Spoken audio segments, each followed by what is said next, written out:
No idea.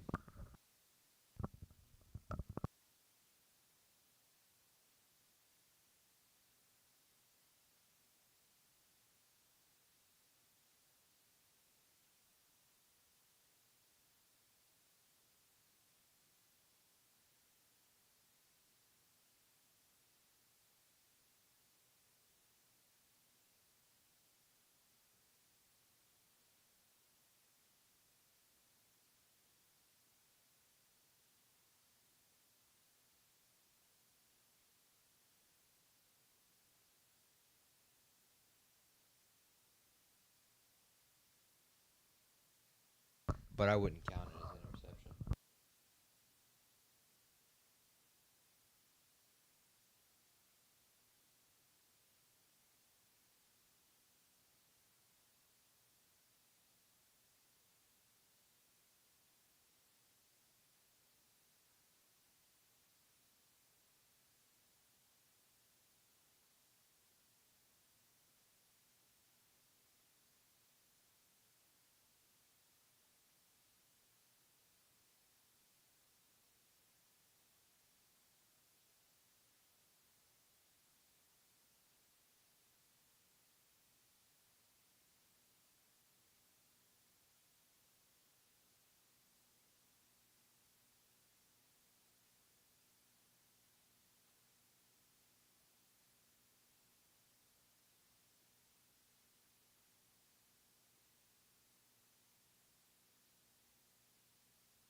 What is up, team? And welcome back to the Technical Fowl podcast. As always, you're joined by the three of us. I'm Jack Anderson. To my right is JP Pucylowski. And to our left is Sanders Oakley. How we doing today, boys? Pretty good. Got a win last night in women's basketball. I was there for that, working that game. And it's great to start the season 1-0. So that was really cool. Excited for that season. Excited for men's basketball tomorrow, playing North Alabama. So it's going to be really, really fun seeing Josh Hubbard play basketball again. I assume you'll be there, JP? Yeah, that's exciting. I'm interested to see what the crowd looks like because I know fans are excited for basketball, as they were last year. But I just don't know what to expect with it being a non-conference kind of early game. I don't expect a lot. At least it hasn't been. I've gone to every season opener since I've been here at State. Now the team has gotten better. About to say, your through the first years. year was the last year of Ben Howland, was it not? Yes. Yeah, And I so would not compare that to what we're experiencing now. The program is definitely built up from there, but I wouldn't expect a ton, especially if this game was on Friday, like the women's basketball game might have more. Yeah. Because we play Georgia tomorrow and a lot more State fans will be in town. But I won't expect too much on Wednesday night, tomorrow night. Yeah. I hope for a good student section showing. They're going to be great all year, as they always are, as we always are, I should say, because I'm a big part of that. True. Some might say integral. Yeah, I mean, I'm essentially second in line to the Banana Crew. At least I was pretty much all of last year. Now, they aren't here anymore, so I'm interested to see who will... No steps courtside up? seating. No courtside seating either. Also, so no it pit kinda- seating, yes. Yeah, they probably waited till the Bananas graduated to get rid of that, out of respect. I don't think that was part of their decision-making whatsoever because the decision-making makes no sense. That being said, it won't matter. It does not matter this year what the student section is because it will be the same for much of the entire season. It just matters that the actual fans show up. Yeah. And so if you're going to introduce the premium seating and all of that, it better actually be full. There better actually be seats or the butts in those seats because that's kind of all that matters. That's what's been lacking past 2 years with Hubbard and this tournament team is student section is full, packed to the brim, and now we're being forced even higher for the most part. More of our sections are in the upper bowl than they are in the lower bowl now. Then the other fans better be there to support the Dogs. But I'm excited. I'm ready to see the team, see what they can provide, what kind of energy they look like. Jan sounds prepared for anything, but he has kind of like no expectations really whatsoever because he doesn't know what the team is going to be. Yeah. The only thing I watched he his does press know, conference yeah. where he said, like, I don't know the team identity yet. There's a lot of teams out there that have a lot of guys returning and they know who they are. Mm-hmm. I don't know who we are. We don't know who we are. So we have to figure that out. I think the only thing I expect, and we like a few of us at least gave state basketball expectations yesterday. I expect, hopefully this year for the first time, we have an above 500 record in conference play. That's been a problem. I think we've been the 9 seed and I think the 9 seed and the 10 seed the past 2 years in the SEC tournament. And I think we have to win more games. We have to be better on the road. Definitely got to win more games here in the hump. I expect to have a top 25 defense per KenPom.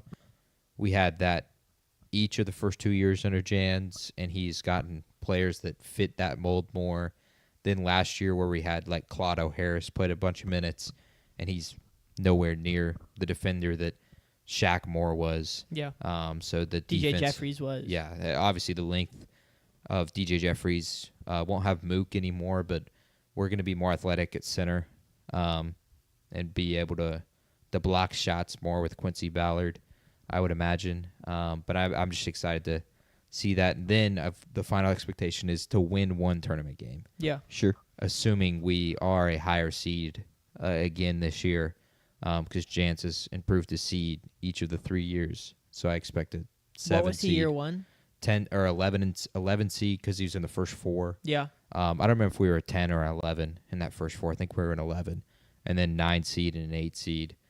So I expect a 7 or a 6 seed, and not vice versa. Yeah. Which means we would be favored, and I hope we can avoid an upset in the first round. Valid. You still have to give your written out expectations Oh, in boy. the chat. So Yeah, I'll go respond to that text. Other big news, we got a prediction to flip a 4-star offensive tackle from LSU for the class of 26, which I care a lot about. I actually, this morning while doing some podcast prep, decided to get On3 Premium or On3 Plus, whatever it's called, just because I wanted to really be like deep dive into recruiting news and stuff like that because I love recruiting. And I spent probably like an hour just looking at the state of Mississippi last year, the year before, the 2010s, and how it was recruited. And I was sitting there looking at 15 4 and 5 stars in the state of Mississippi. We have 1. Ole Miss has 2, I believe. And then the rest are going to Auburn, Tennessee, Alabama, Sacramento State or something. And I was like, this is really frustrating to like be looking at all this talent that's in our state. And I love Mississippi. I was born here, raised here. Like, I would love to be able to keep those guys at home. And the guy that we're projected to flip is a Mississippi kid. So I hope that does happen. Yeah. And then if you look at next year, we are, they've got the percentages like of getting players. Like we are on a lot of the top players in the state, which doesn't matter, but it's still just kind of like good to be early on those guys. And I hope that getting to a bowl game this year helps Levy kind of finish that out and bring in more talent from the state next year and then spreading. Because the best way, in my opinion, to build a program is to not overextend yourself and try and grab guys from far away. It's build with the pieces that you already have like an easy end to. I think it's the best way for our program, for state to do it. I think you can do it a multitude of ways that some of the other bigger, A&M can do it other ways. bigger NIL funds, I guess I should say. exactly. But I 100% agree. We should always be recruiting this state and getting the best from this state, the best in the state, go to state. Yeah. Is a phrase for a reason, because you can find there's great talent in the state. Isaac Smith, Jeffrey Simmons, state kid. I believe Chris Jones was a Kamario state Taylor. kid. Chris Jones was. Kamario Taylor will hope to be one of the state greats. Willie Gay, state guy. Exactly. Like, you can find talent there. We can develop talent and put that talent in the NFL and give them a good chance. And with Lane Kiffin at Ole Miss hitting the portal so hard, that leaves other guys kind of there for the taking. That hopefully we could try and go get if he's going to hit the portal so hard. It was something Levy talked about in his press conference on Tuesday that he hopes he can continue to build Monday. Today's Tuesday. on Monday. Yeah. In the future is stability. Yep. That's not something states had since pre-COVID, really. I guess maybe the last year of Leach was kind of stability at that point. But since then, it's been off the rails. And that is something that I think a lot of recruits and players are going to look for. Yeah. One is playing time, but two is stability. Knowing that their coach is Coaching still going to be prestige there. is the word you're Coaching looking for. prestige. If we use college football 26 yes, rules. in the video game. That is very true. You're looking for that. Proximity to home. Also, money, I guess, is one of those things as well. Well, not in the game. I wish it was. I wish it so should too. be. They got to fix that. That's so stupid. It's Yes. not. As we've said multiple times, I think off air, maybe on air, we wish you could just drop a bag on the number one overall recruit in the video game. Yeah.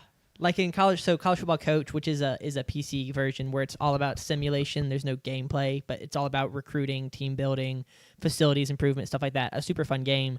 But you have NIL funds every year, and you get to determine how you allot those funds. And some guys, like if money's their priority, you can have zero connection, and if you come in and just outbid everybody else, you get them. And it's a really fun mechanic, and a semi-realistic mechanic. / very realistic mechanic. So I do wish that College Football 26 would add that, because it can be really fun to be like, well, I'm a small school, so I'm going to spend no money anywhere else and then just drop $2 million on the best player in the country. You get a great feeling until the reverse is done to you and Alabama shows up late and says, here's some bands, and you have no counter to that after trying for months to get the kid. But yeah. Chromie in the chat says Devon Achane in purgatory still, referring to the fact he was not traded at today's trade deadline. And I think that's a good segue into kind of the first thing we're going to talk about in weekly takeaways, which is the trade. The trade deadline just happened, and the biggest trades from it, biggest storylines. And the big trade that kicked it all off was Sauce Gardner getting traded to the Indianapolis Colts for 2 firsts and A.D. Mitchell. A stunner. It was rumored the Colts were looking for cornerback or defensive back help. I didn't necessarily know Sauce Gardner was available. He was under contract, signed an extension recently. And my first reaction to the trade, I'd be interested to see what y'all's first reaction is. Well, it's twofold. First, 2 firsts for Sauce Gardner seems super steep, followed up immediately by clearly the Colts are going all in, and so respect to that. But y'all's thoughts on this trade?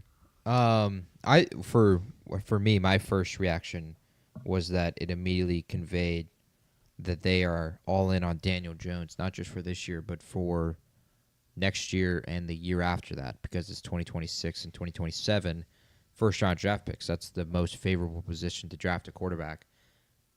And so they are communicating they don't plan on drafting a quarterback in the next 2 years' drafts, meaning they're probably all in on Daniel Jones.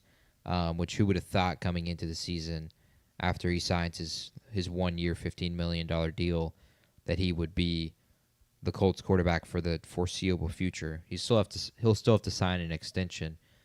But that was, for me, my first reaction is, okay, we're all in on Daniel Jones, because you don't, even historically, teams that have done this kind of trade where they're trading multiple first-round picks, they've always been all in on their quarterback at that point. The one of them that happened this offseason. Micah Parsons and the Green Bay Packers. They traded 2 first-round picks. They have already signed Jordan Love to a massive extension, and so they're kind of all in on him. Another one that comes to mind is Jalen Ramsey. When he was traded from the Jaguars to the Rams, they were all in at the time. They had just reached the Super Bowl with Jared Goff, and they were all in on Jared Goff. Now, that didn't work out, but it kind of did, because they traded for Stafford and win a Super Bowl with help of Jalen Ramsey. So the Colts are that. That's what they think they are. And I don't necessarily disagree with them. Their performance was poor this week. but we'll get into that game later. Sure. I believe they're 26th in opponent passing yards per game, so they're actually pretty weak against the pass. Yeah. And defensive back is where they've kind of been struggling. Tre'Davious Ward hasn't been out on the field really enough. Kenny Moore isn't at least continuing the play that he's had the past few years. So Sauce, I think the first question will get answered is, does getting traded to a team now that has hope completely change the way he plays? Because he's been poor last year and this year. But in his first 2 seasons, he was really, really good. Can he draw on that from joining a team that actually has a chance now? And it also, for the Colts, it's a great move because if they're going to make the Super Bowl, which is what they hope at this point, they've got to beat the elite quarterbacks in the AFC, which all of them are for the most part. And to do that, I think having a shutdown corner helps a ton. Even if there aren't really a lot of elite receivers in the AFC, really true number one guys, you need someone who can lock down someone. Yeah, and I really like the trade for the Colts as far as like I've been in my mock drafts that I've been trying to do every week, and I'm still trying to get those posted. I've had them taking a cornerback just because that room's kind of old. Kenny Moore's 30, Tre'Davious Ward's 29. Ward played really well 2 years ago at San Francisco and was playing well before the injury. But that's just not the kind of thing that you would expect to be sustained much longer. Cornerbacks typically don't play well at this into their 30s. It's just hard to kind of keep up with younger wide receivers at that point, especially man corners. But for them, it makes a lot of sense to bring in a guy who's a lot younger. Gardner's only 25. It does mean you're getting rid of, not getting rid. You don't have your next 2 first-round picks, so you could have drafted a corner. But I think that this is a move for this year and also for future years. So it's a good blend of taking advantage of where you are now, already being 6-2, 7-2, 7-2. So taking advantage of the record that you've got already, the position that you hold, trying to win the AFC South, fighting for that 1 seed, taking advantage of that, and then also setting yourself up for future success. Because, like you said, they do, I think, believe in Daniel Jones as being the long-term guy. They better, and it better pan out for him. Yeah. I love it for this move on the Jets side of things. Can we talk about that after the Quentin Williams trade? Just like Sure. combine that into one thing? So let's move on to the next trade then. Yeah. An hour-ish after the Sauce Gardner trade, they announced they're trading their best player on the defensive line in Quentin Williams to the Cowboys. So Jerry Jones gets his star defensive player he was looking for in a trade, and they give up a 2027 first, and I believe it's the better of the Cowboys-Packers. They get whichever one ends up being higher, and then a second-round pick. That's what they call it. In the NBA, it's got a name, right? It's swap. Protected. Pick swap. It's I thought it was protected. That's a protected different would thing. be if say it was top 10 protected and the pick ended up being in the top 10. That's right. Yeah. And yeah. I wouldn't have had to give up the pick. Yeah. Okay. It's kind of, I guess It's it's a swap blend best. of them. Okay. Is what it is. Because there's, like, the Cowboys aren't getting the Jets' first-round pick. Okay. If the Jets' pick is worse than Yes. the Cowboys. But they're getting the best of the Packers' pick or the Cowboys' pick. Okay. Yeah. True. There's not really an exact term for it. But they're going to get whichever one ends up being better. And they're going to get a second-round pick as well for Quentin Williams. And the Cowboys get someone to shore up the middle of their defensive line, help in the pass rush, but especially help shore up against the run. Yeah. And so the Jets come out of the trade deadline day with 3 first-round picks they previously didn't have. Kind of a fire sale of sorts. They didn't give up all of their pieces, but there wasn't anything that was untouchable. They just didn't like what they had for the other pieces. Y'all's thoughts on this trade? They were really close, apparently, to trading Breece Hall. Yeah. Because Breece requested a trade, and then Breece, apparently Kansas City almost traded with them. Yeah. But it was a discrepancy between Kansas City wanted to only give up a 4th, and the Jets wanted a 3rd. But for the Jets' case, both of these trades, you have to, I think, the valid reaction is to love it now, and then we'll decide if it worked out later. Because the Jets have actually, they've done well from picking perspective over the years because all of these players that they're trading now are their draft picks. Other than quarterback, they've done a good job picking. Yes. And they're 0 for 2 in their in last theory, 2 they attempts. hit on the quarterback with Sam Darnold. That is true. And then just let him walk too early. And in theory, a decade ago, and then also not this year, before this year, they hit on Geno Smith. But that's, of course, for debate for some people. So does that mean that Zach Wilson is going to be a great quarterback? He could be. It kind of feels like that's the trend. They draft Geno Smith, he gets out, becomes a good quarterback. Same for Sam Darnold. It really helps for the people that bought that Fernando Mendoza is going to make the second contract after he becomes a Jet, and then goes down the Sam Darnold, Geno Smith path. But you kind of have to love it on paper for New York because you have all this capital. My first immediate thought was, okay, well, now he can kind of attempt to go down the Dan Campbell Detroit Lions route, and now he has the picks to get the players that Detroit is using as their cornerstones in Aiden Hutchinson and Jahmyr Gibbs and Penei Sewell. The Jets can go and do that, and they've already added one. Hopefully, they at least hope in Armand Minbu. And going forward, they hope they can add more with Aaron Glenn. And it can go down that similar path. I just don't see, he's the defensive guy. So I feel like what you're saying is he's getting the pieces to go get his offensive pieces, but he just traded away his Aiden Hutchinson, his Brian Branch, his Alex Anzalone. He's trading away the pieces that he used in Detroit to make a great defense, to go build an offense. But, not to say that he's not involved in the offensive side of the ball, but, he's a defensive guy. I'm saying he's building on both sides. Yeah, and the timelines didn't really line up because they're years away from competing at the Jets at this point. Yeah. And so in talking about the short time or lifespan that a great corner has and stuff like that, I think it made sense to just completely reset. Yeah, but the Quinnen Williams one, I'm not a huge fan of. Sure. But, I mean, it's a first and a second round pick, and also a former first round pick in Mozzie Smith. So maybe that pick pans out, or he pans out in some way for New York. But I think you have to love it on paper because it's giving yourself the capital to rebuild towards what you hope to. I don't think he's just going to build on the offensive side. I think he'll build on both because he just traded away 2 defenders that they had under contract. But they can now, at least they have more chances to go after a quarterback. I think people's first maybe pushback to what I just said and that they maybe could go down the Dan Campbell route is, oh, well, New York will never be Detroit. In fact, Detroit and New York have been pretty similar since the year 2000. Yeah. Detroit had a winless season. That is also a pretty poverty franchise at one point. They had Matthew Stafford and Calvin Johnson and couldn't do anything. Yeah. The Jets are in that similar story. Now, Detroit has finally turned it around, and I think Aaron Glenn wants to go down that path and hopes to do the same. The kind of scary piece is where this could blow up if they're trying to follow that route is they kind of started at having their quarterback, and they had that set.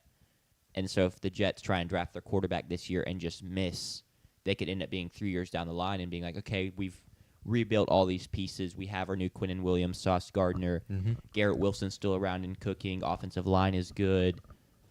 But Fernando Mendoza just didn't pan out, and so now we're stuck again. Well, that's when you do what the Colts do, and you bring in the Daniel Jones kind of guy, and you just hit because why not? The last thing I'll say about it, not the timeline not making sense, is if you're talking about them being years away from competition, why say no to a 4th for Breece Hall or whatever they said no to? Because it's kind of like in our college keeper leagues. I was helping Chomps with a trade when he was in town 2 weeks ago.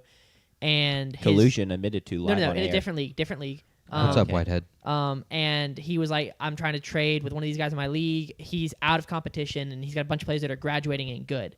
And I said, you can offer him dirt for those guys because he has no power, right? Because he can't do anything with those guys. They're going to graduate, and then he will have nothing. If you offer him a 5th-round pick for them, he's going to say yes because that's better than nothing. The Jets, why say no to a trade for Breece Hall, whatever the offer is, because the running back, I believe, has the shortest lifespan in the NFL. Just due to the physicality involved in every run. It's just we've seen guys like Ezekiel Elliott, Todd Gurley be at the top of the game and then flare out immediately. So why say no to a trade for Brees Hall? I mean, I don't think you think he's going to be here in 4 or 5 years as a big part of the team. Pride.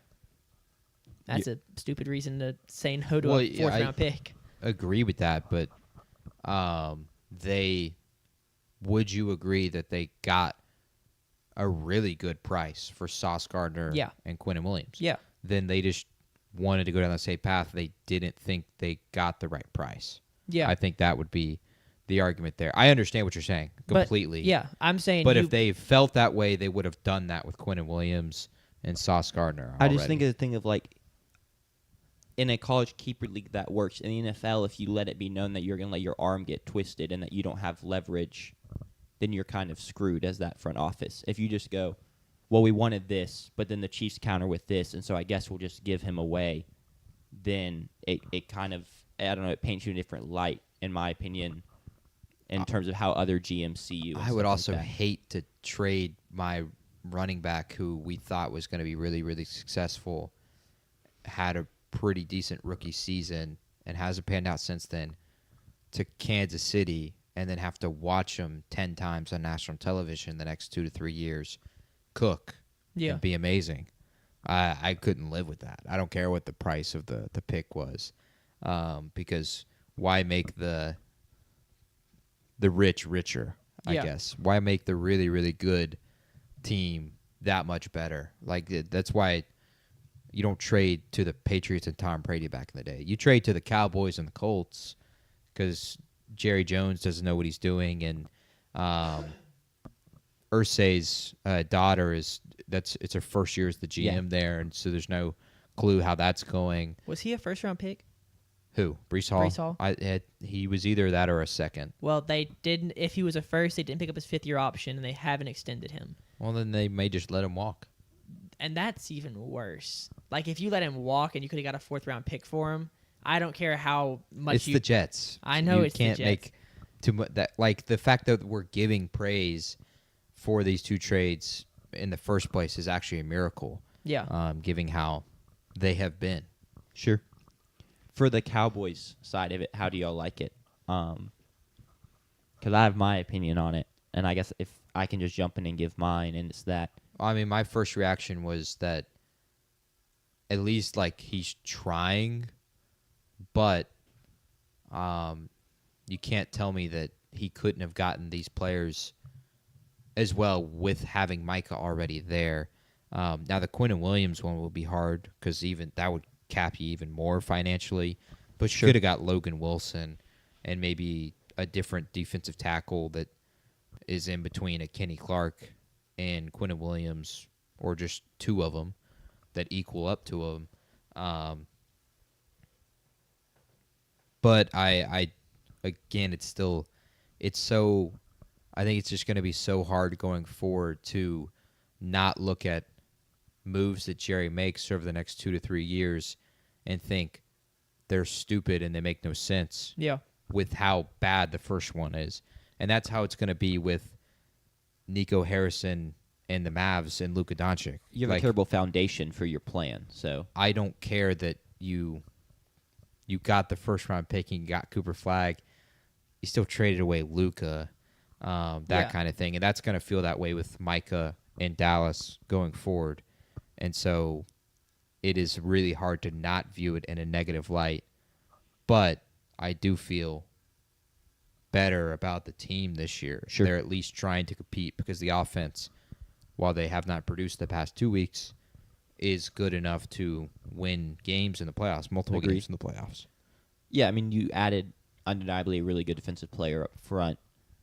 Now it's not like the secondary in the linebacker core, though you did add Wilson, so maybe he helps the linebacker core. Not that he's necessarily a marquee name. But I don't know if the secondary is going to hold up their end of the bargain, though maybe, pass rush gets better, whatever. Yeah. The biggest thing is, like, you came into the year with the Micah thing, and you trade Micah, but you still want to compete, right? But at this point, past trade deadline, this year, you're no better than you were when you traded Micah, and you were never going to be, is the reality. And sure, you now have an extra draft pick. But, yeah, talking about competing this year and the way Jerry Jones talked about it, you're just not in a better spot than you were in the offseason. So that's what's kind of frustrating to me. It's kind of like when the Browns, in my opinion, traded back with the Jaguars to take Mason Graham, let the Jags have Travis Hunter. I always thought that was a good process. I didn't really care how it ended up because it's kind of like betting, right? You go with the choices that give you the best odds of success, the best odds of winning. I think that was a choice that gives them the best odds of success. It's a good process. It doesn't matter what Jerry Jones does from here on because he just doesn't use the right process for team. Like, it just makes zero sense what he does there. And it's exactly like the Luka situation where they trade away Luka and they bring in Anthony Davis. And Nico Harrison says, oh, it's because we think he gives us the best chance of winning. And everyone's just like, that's just BS. Like, what? That's just absurd. Everything Jerry Jones, it doesn't matter. Like, he talks about wanting to compete and wanting to win. And everyone knows that you got rid of your best chance to do that already. So everything that comes out of your mouth just has zero truth behind it. Yeah. I think to defend Jerry, though, one of the things he said post-Micah trade is I'm paraphrasing, now we have the ability to go get 4 guys, talking about the 4 first-round picks for the next 2 years. Some people have already said that by trading another first-round pick already, you don't have that ability to go get 4 guys. I think you do, and you already have acquired 2 of them. Yeah, so you got Quentin Williams and Kenny Clark. You've already acquired those 2 guys, and now you have the 2 first-round picks this coming year's draft with the Green Bay pick and their pick, and that's 4 guys right there. Yeah. That is, and hopefully you hope that those 4 guys can equal Micah going forward. They probably won't because, it's also like it's just a funny debate because Quentin Williams is one of the best defensive tackles in the NFL, but he's nowhere near to the amount of team impact that Micah is, clearly, because the New York Jets have never been elite with Quentin Williams, but the Cowboys have had just Micah and been a passable defense and made the postseason multiple years. But sadly, that's the case. So everyone, I think, is like viewing Quentin Williams down lower. It may work out for them because Quentin Williams is going to be for the future since he's under contract as well. But in Jerry's defense, he still can go get the 4 players he wants. Will that help? I don't think so. I actually would have preferred we just stick with the draft picks. We play out this year as it is. Maybe you go acquire guys like Logan Wilson and one other player, but don't trade your capital and use that capital in next year's draft and the following year's draft a quarterback. Sure. Because Dak is 2 to 3 years left. We hope he plays as long as he wants. Hope he plays as long as Brady did, but I would love for him to do what Brady did and go to somewhere that isn't dysfunctional when it comes to running an organization and have like a real chance at success. The way he's playing too, unless he suffers another catastrophic injury, he could probably play for 5 more years. Stafford's playing until he's 37. Of course, Rodgers is playing pretty late, so Dak still has that, I think, in front of him. But for the Cowboys, I would have rather had the picks and get 4 chances at drafting the quarterback of the future for the Dallas Cowboys, which you haven't done in multiple decades. So I think they would have been better off doing that than going again all in on this team by acquiring Quentin Williams, Kenny Clark. That's the definition of insanity. Continuing to try to go in on this team that can't get it done, clearly. Yeah, I agree. But you kind of knew as soon as that trade was made that Jerry wasn't going to sit on his hands and not try and fix the team because it's kind of what he does. Yeah. He's not the most long-term guy. Patient. When it comes to team building. Patient's a good word for it, yes. Another huge trade, JP. Do you want to walk us through this one? Is your guy is no longer in New Orleans? Not the wide receiver we expected to be traded. I do think you talked about this guy getting traded, Rashid Shaheed, but I really think we talked a lot about Olave getting traded as recently as 3 or 4 weeks ago, and then less recently in the past 2 weeks. Yeah, it kind of flipped in the past few weeks internally in New Orleans and then in the fan base as well, that it felt like we were more likely to get to a long-term deal with Chris Olave and move on from Rashid Shaheed. In fact, before Sunday, it was pretty darn clear that Rashid Shaheed was playing his last game with the New Orleans Saints, barring that some team offered some workable package for him, this trade being a 4th and a 5th round pick. Excuse me. But Shaheed is now a Seahawk. It's a win-win for me. That's another one. I continue to find some win-wins. There'll be another one later in the show if Panthers fans feel like showing up. But Shaheed rejoins Clint Kubiak, who was our offensive coordinator last year in New Orleans, and Rashid had a bunch of those deep shots, especially early in the season. Really just the first 2 games, the Panthers game and the Cowboys game, sadly. But he is another amazing weapon added to that offense that already has JSN, that already kind of now people, at least with the national televised game this weekend, got to see how good Torrey Horton is. He's already been substantial on the special teams. Dog. And he was incredible against the Commanders on Sunday night. I've talked about their offense as a big tight end offense more than I've talked about JSN and their running backs, which they still have 2 in K9 and Charbonnet, but A.J. Barner and Elijah Arroyo are still cooking and playing really good ball. Of course, Sam Darnold's playing well, and the offensive line is playing well. And I don't even think that's the strongest part of the damn team.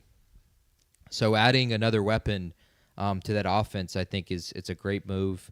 They're going to be really dynamic offensively, being able to pound the rock, bring in those 12 personnel, the 13 personnel with the tight ends, and then hit you over the top with Torrey Horton, hit you over the top with Rashid Shaheed, hit you in the intermediate, and even over the top with JSN. You can't help but think that Seattle is that more dangerous. And I'm really glad that people got to see it on national TV. I'm not happy that it happened to your Commanders. Sadly, I wouldn't wish that on anyone. Thanks for the condolences. It's okay. But people, I think, finally saw how good Seattle is, and now they add one of the fastest players in the NFL in Shaheed. So I love it for Seattle. A 4th and a 5th round pick is not much. And technically, it's an upgrade for New Orleans because I'm pretty sure he was a 6th round pick for New Orleans, and so we got a 4th and a 5th rounder. And I think we actually got a lot of capital considering that portion of it, because I think Olave would have been a 3rd round pick. Sure. And I kind of equal up those two, that 4th and that 5th round pick. We need depth. We need those kinds of players that are later in the draft, just to have depth. Because a guy like Jonas Sanker, who's playing a lot of snaps for us, is a 3rd or 4th round pick this year. And we need guys like that. They can help us just build a roster going forward, because we clearly don't have that. So I'm fine with it for New Orleans. It was going to be really hard to pay him because we would have had to pay him this offseason. And I love it for Seattle. It's a win-win. Yeah. I feel like a 4th and a 5th, those are in the realm where you see that and you're like, okay, there's a chance we get a quality player there. Whereas the 6th and a 7th is kind of like, all right, that's table scraps, basically. Obviously, it's not like a 3rd or a 2nd, but you'll take what you can get. And I do love it for Seattle. It's another weapon. They don't necessarily have the true speed threat there. JSN's your fantastic route runner, will get himself open so much that, yeah, just because he doesn't have blazing speed, it doesn't really matter. And then Torrey Horton's kind of a gadget guy, will do a little bit of everything. So now just have the guy that has absolute burners is something else that opposing defenses are going to have to watch out for. So I do really like it for them. And sure, I just complimented the Saints for getting a 4th and 5th. But if you're Seattle, you're like, oh, 4th and a 5th to get this guy? Like, oh, yeah, we'll do that all day. Yeah. So I definitely like it. Any other trades we want to discuss before we get to other weekly takeaways? I did not make graphics for any others, so Sure. if y'all have any, fire away. The only other one I wanted to bring up is Jacoby Myers does get the trade that he wanted. He requested like week 2 of the season or something like that. He goes to Jacksonville for like a 5th, I think it was is 5th. what it was. And I like it for Jacksonville. Their wide receiver woes have been very well trodden, I guess, this year. They've been talked about a ton with the Brian Thomas issues, and now Travis Hunter's hurt. So just have a guy that has reliable hands for Trevor Lawrence. I like it a lot for them. Yeah, unfortunate for Geno Smith as he's already struggled in the passing game this year, throwing a crap ton of interceptions, and now you take away one of his weapons. It's gonna be Brock Bowers and Ashton Genty. He's got Brock back. That's all that matters. That is true. Did he have 3 touchdowns Sunday? He did. So there are 2 players this season that have dropped 40 bombs in fantasy football. Both belong to the Las Vegas Raiders. Brock Bowers with a 43 point. I think it was 42.9. In my league, it's 43.9. Depends on what league you're into. You could be in half PPR, but in a PPR league, 40 bombs. Trey Tucker, who had 3 touchdowns against Jack's Commanders. Oh, I assumed it would be Ashton Genty. It was not Genty. Didn't he have a Genty had 3-touchdown game? 35 or Yeah, 33 'cause he in had between I knew he had a breakout 3-touchdown game. against Chicago. And then, yes, Brock Bowers, who cooked this weekend. And in my league, someone traded Brock Bowers before this weekend, saying, I don't trust Brock and Geno going forward. And then, yeah, Brock Bowers dropped to 43 That's bombs. such a whoever that was. That's a casual. They won somehow this week, but All right. yes, they are casual. Because that's just no ball knowledge, not knowing who Brock is. That's all. That's the only one I wanted to bring up, and I didn't ask him to make a graphic for it because I knew it would be a Yeah. 1 minute blurb, so not worth trying to make into a video or anything. But now we can kind of get into the takeaways based around what happened on Sunday, Yes. and I guess Thursday and Monday. Though hopefully, I guess Monday was fine. Hopefully, we don't talk about Sunday night too much. I mean, it is unfortunately one of the biggest takeaways of the weekend. Yeah, it sadly it will get talked about, and Yeah. I'll have some things to say. But Sanders, your favorite moment from the weekend? I didn't get to watch as much because I was busy prepping for a big Saturday show. But Sure. I'll play off of my younger brother who's in the chat. The Cam Little breaking the longest field goal, and then Brandon Aubrey attempting to break it again, I believe, later that day. Mm-hmm. And he apparently had the leg for it and just missed to the left, I think. So a wild day for kickers in the NFL. Where I've seen people like posting photos of them, kickers like Photoshop on their own 25. Like we're getting close to this kind of stuff. I So- actually, unironically, we got to nerf kickers. No, we don't. Yes, we do. This is what happened to the game I love. Jack does not respect special teams. If anything, maybe make the field bigger. That'd be crazy. Like add 10 yards each way. So you have to get another first down to be closer to field goal range. And so or you would just scrap every stadium we already have and just rebuild new ones that Exactly. have the extra 10 yards. The in end NFL zone. stadiums could do it. It'd be rough for. A college could probably do it. Well, but you it'd don't be rough you for don't even bother doing it in college. Just be like in the NBA. You go from college basketball with that 3-point line Okay, to the yeah, NBA. yeah, that's fair. Because Okay. you're a professional. It should be harder, right? There should be a step up I'm fine in with the that. next league. College kickers aren't making 60-yarders. No, so. they're not. No, I mean the Oklahoma dude barely made the 55-yarder this weekend. But Do you think he makes it if he's wearing longer pants? Like, does that decrease No, I his think- flexibility and range of motion? No, I think- I think yes, Less pants gives you less wind resistance as you kick, so that you can get more But- power. he has more weight because he has like the pad. Oh, from he's got the more longer inertia. leg. Is that inertia? No, kinetic energy. Kinetic energy. Potential energy into kinetic energy. He has Yeah. more mass, Yeah. Yeah. which is more potential energy. So I think he would have made it. Okay. I think it's actually counterintuitive to wear the shorter ones because you have less pad there. That's So less should weight. he wear like ankle weights? Is that legal? No, because that's not that doesn't make sense from a Sure. physics way because of center of gravity. Wait. It's a lot more to swing. The torque on your leg is greater because if your leg's a lever and the weight's all the way down on lowers the your center ankle of gravity, meaning you have to put more force to swing your to leg. create the same amount of force. but the legs coming down towards, and But you're so not going to be able to swing it as fast. maybe. My thing is, you think, I know we're way off topic here, but do you think he wears the really short shorts because it's like, if I can go out here and be confident enough to wear these short shorts and not feel like an idiot, then I'm not going to be able to miss any kick. It's like in Community. I don't know if you've seen the show Community. Mm-hmm. But Jeff Winger matches up against the pool teacher, and they consistently, he can't play pool at first because he's self-conscious in the little gym shorts. And then they face off, and he ends up ripping off all his clothes until he's just in his underwear. And then he rips off his underwear, and it's like, if I can play pool naked and hit my shot, then I'm invincible. Do Do you think it's like one of those things? It could be. I thought he responded to it. I thought he said it was something about like a superstition or something. I didn't I did see not. it. Let me I'll see. have to What was look his for that. name? Sandell. Sandell. Sandell, yes. From but- UTSA, I believe. Shout out to Cam Little. I don't think we should have to nerf kickers. A large part of it that people aren't talking about enough is not that the kickers are getting stronger, because I don't think they really are. It's because the NFL changed the rule and they changed the timing of when kickers can get immunity on this, their balls ready for the game.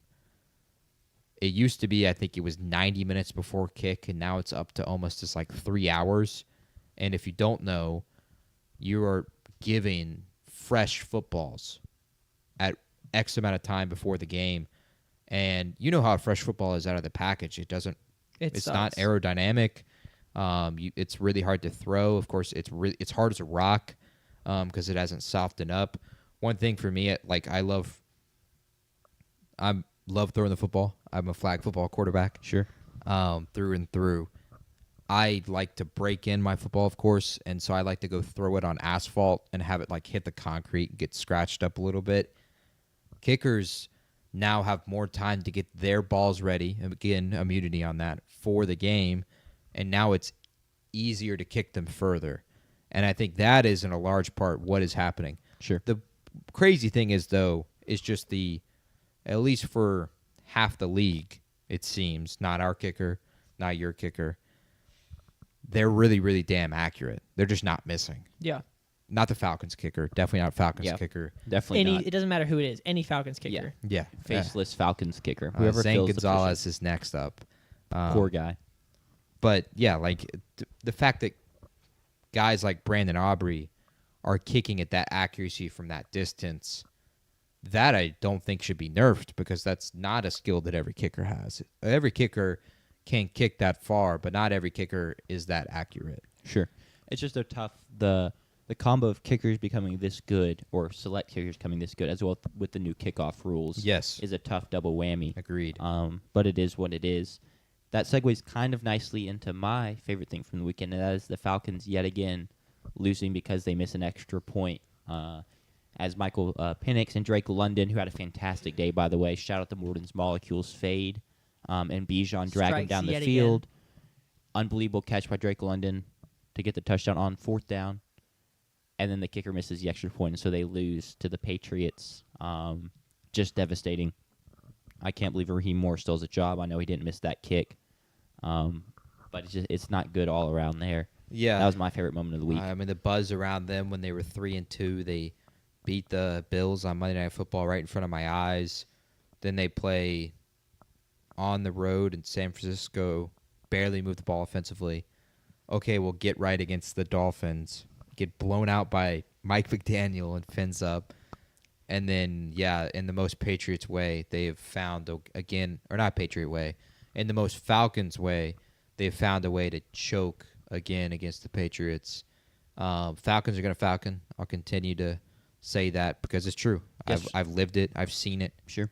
That is, it's something like you probably feel this as an Aggie. It's just something about the Aggies curse that somehow we always end up 8-4. Now that probably isn't going to happen this year, but Still for possible. the Falcons, it seems like every single year they find ways to lose games in ways you could not imagine. And this is another one. Yeah. As Parker Romo has been exiled from the team, and now they add Zane Gonzalez. But that was hilarious. I love that. At what point to do see they it. go and trade a first-round pick for Brandon Aubrey? I think you just need to start going for 2. I feel like Brandon Aubrey's untouchable. I'd hope Jerry Jones would have him untouchable. Sure. For a first-round pick? Yeah, I still think so because he's that much of a difference maker. Yeah, but I think the Cowboys could bring in another kicker and he would be good. I think the Falcons need to overshoot to Brandon Aubrey would just become bad. He in would the be a Falcons Falcon, uniform. You just too. talked about who it You have doesn't to matter. agree I to don't know. that. He You just could talked about probably it doesn't matter who the kicker is. I think Aubrey can make extra points, and I think the Falcons might have to start thinking about trading a first-round pick just for the extra points. I mean, I'll go kick for him. I can make an extra point. You say that. Not in a Maybe Falcons they should just uniform. start going. If they started going for 2, you know what they wouldn't do? Hand the ball off to Bijan Robinson. Why would you do that? That'd be silly. Oh, that didn't make any sense. They're terrible at that. But I think it would be like that, where it's, oh, he'd be a Falcon now. Yeah, Morgan, all if you're in the downhill. chat, accept my trade. If you need Bryce Young thrown in, just let me know. But yeah, that was a tough moment, and now they get to go face the Colts in Berlin, so probably 3-6, and that is season over. Is how that would feel, assuming they lose that game. Other big takeaways: what the heck, Packers? Why are you going to do us like that? That's how we're in this whole Patriot fan. Panthers fan. Panthers fan aggression towards us state is because somehow they go into Lambeau and beat the Packers. With 102 passing yards from Bryce Young. Exactly. Jordan Love does not have a good day. Tucker Kraft, to make matters worse, goes down and tears his ACL. He's out for the season. Romeo Dubs said he's in a better place now. Yes. Which sounds like they just killed him. Yeah, they put him down. He's in a better place now. Like, I was the what? day before his birthday, too. I Can you imagine tweeted- tearing your ACL, then you have your birthday. I tweeted and said, obviously, that Guardian cap is not, providing much of an impact. Yeah. But just a horrid loss to put up He's in a better 13 place. points against the Packers at home. And now that's your second. I mean, that's literally your second loss of the season. I don't. Any given Sunday, but still, how in the world are you going to let that happen? It's a big part. We talked about it a little bit Sunday night when interacting with Panthers fans, and JP kept saying Jordan Love was just throwing the ball to Carolina Panthers. Yeah, twice. He only picked off one of them. Which do I get to start celebrating my Jordan Love as not good? No, because he was 26 for 37. He had one pick. They just couldn't finish drives. And partially that's on Jordan, but partially that's just on them. 5 drives in the red zone, 6 drives inside the Carolina 25, which I count essentially as the red zone. They scored 13 points on those 6 drives. Barely over 2 points a drive inside the 25. So, like, if you started a college overtime, you had 6 chances. You scored 1.6 points per drive. That's insane. It's diabolical. Jordan had head-scratching throws, but he was also just trying to make stuff happen.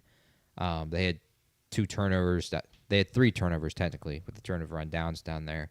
But I wouldn't. I'm not going to overreact too much. You just can't. It's head-scratching. Yeah. You have to drop their ceiling at least a little bit because they've shown that they haven't gotten. They don't have They the haven't killer raised instinct. their floor. And they're not a killer by any means. They should have won that Browns game, but they Should have somehow won the found Cowboys a way. game. That Cardinals game should have looked better 2 weeks ago. They should have beat the Cowboys, and here they are losing to the bloody Panthers, and putting me in a really tough spot. So, Are we British now? yes, Okay, cool. All right, that was a new one. Yeah, another takeaway, and we'll respond to the chat here. Chromie is asking us to put some respect on JJ's name. Your thoughts on his performance Sunday, JP? I'm not moved a lot. At least, obviously, if you were a box score watching, you shouldn't be moved. I do like that they won this game, and quarterback wins matter. Like, when we look at this a year from now, we're not going to remember that J.J. McCarthy had 143 passing yards, barely completed above 50% of his passes. We're not going to remember that. We are going to remember that J.J. McCarthy went into Detroit and beat the Lions in Ford Field, and I give him credit for that. Sure. Would you say that that's kind of like Bryce Young going into Lambeau and beating the Packers? We're not going to remember that he only had 102 passing yards. No. Okay, No, I'm gonna, 'cause those I'm just gonna feel very- because those I've feel harped very- that point.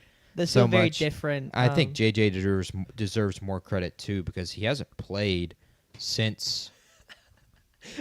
Chromie, if JJ was named Blake Shapen, JP would be moved to tears. I don't know about that, but I'm giving JJ credit because he hasn't played since the Week 2 game against the Atlanta Falcons. He's also just not played much in general. If Bryce Young does that year 1 or in his third, This is year 1 for McCarthy. yeah, and fourth career start, whatever it is for JJ, like third career start. third career start, I would be like, oh yeah, well done, Bryce Young, you go get that win. But we're year 3 with Bryce. I want to give him a ton of credit. When you watch the game, just because he's not doing great statistically, he is controlling the huddle. He's controlling the line of scrimmage. You can tell when he walks up and gets and he puts his hands under the center's balls. No immunity on that. He is looking at the defense, and he knows what he's seeing. He knows what he's looking for.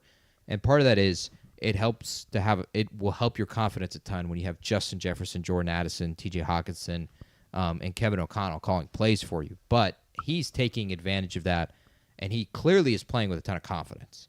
And the team is rallying around him. He always has. I want to give him a ton of credit for that. Sure. But I'm not moved. I'm not going to change my opinion on the Vikings overly much. We'll see where they are in the pyramid here in a little bit.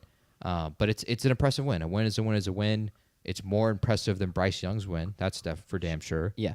And Aaron Jones comes back and gives you over 100 all-purpose yards to help out a little bit. And gets hurt again. Though, apparently his shoulder is just sore, so it won't be anything long-term, Okay. I don't think. I just saw he was questionable on 2 of my fantasy leagues, which he's my RB1 in 2 leagues. Well, that hurts. That hurts a lot. Yeah, we can talk. Harris asked in the chat thoughts on the Raiders' decision to go for 2 to win the game instead of settling for the tie. I love it. Same. You have 2 wins on the season. What does a tie do for you? If you lose, it's okay, cool, we get a better draft pick. If you win, sick, we won a game, and Brock's back, and you looked fantastic. So I love it personally. It makes perfect sense Harris, to me. I would ask you to think about Engleball. So for the viewers who don't know Engleball, it's a game that we all play, but we don't play overtime. If the game ends in a tie, we just don't have time. We just call it a tie. But, like, would you rather play overtime in Engleball? I know I would. I'd rather play for a winner. And going into that, if you play well and you do your job right, you win. And if you make mistakes, you lose. It's the exact same thing for a 2-point conversion, but on a much smaller scale. If the Raiders do their job right, they walk out of that game immediately with a win. And if you make mistakes, you lose. And that's kind of that's how it is. And so you have that opportunity. You go do your job the best you can, and if you do it well, you win. I think it's different than some games when it's low scoring and you haven't had a lot of offensive output, and maybe you just don't feel like you can get it at that point.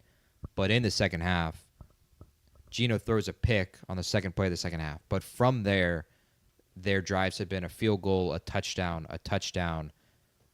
and then one play that was the end of the second half, and then a touchdown drive. So they had scored 24 points or 23 points in a row on true drives. So they were feeling it offensively clearly. And with the day Brock was having, they were feeling it. So I don't blame them for going for it. When you're hot, you're hot. I just... I think it was 2 nights ago, actually, beat number 2 Texas on the road by going for 2 to win the game at the end. Because I was hot. I won 43-42. I had been putting together big drives. And not being able to play defense. And it's different in not being able college to play because defense. you have to go out and play defense. In the NFL, you don't. If I just kicked the extra point, we would have gone to overtime, and I decided to go for it right then. And then instead of playing overtime against a team that you feel you were overmatched against, different in this case because it already was overtime, but I don't hate it whatsoever. Yeah. If it had worked, I don't think you would have asked that question. But since it didn't work, now you're asking that question.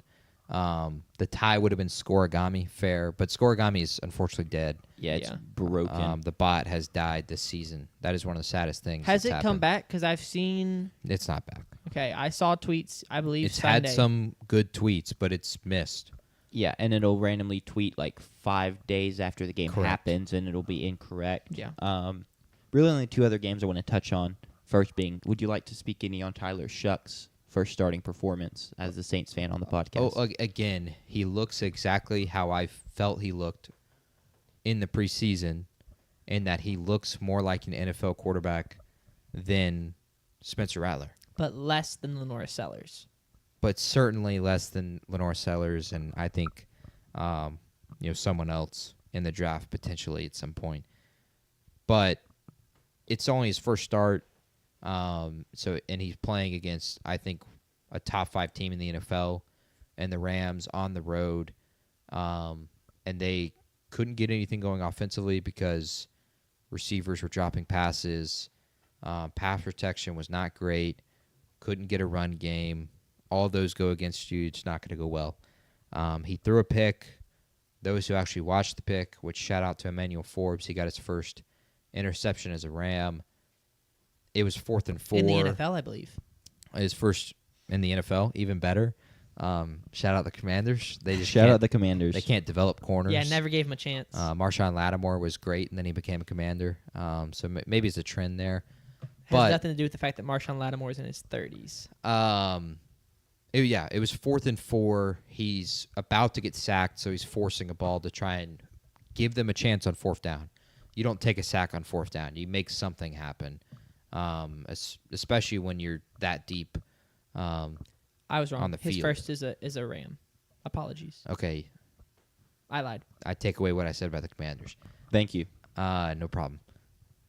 He fit the eye test, and that's enough for me right now. Sure. He'll get the biggest game of his life, apparently. This has suddenly become going to Carolina for his second start, and that's massive because we can quickly clap back just a week after this scandal, apparently.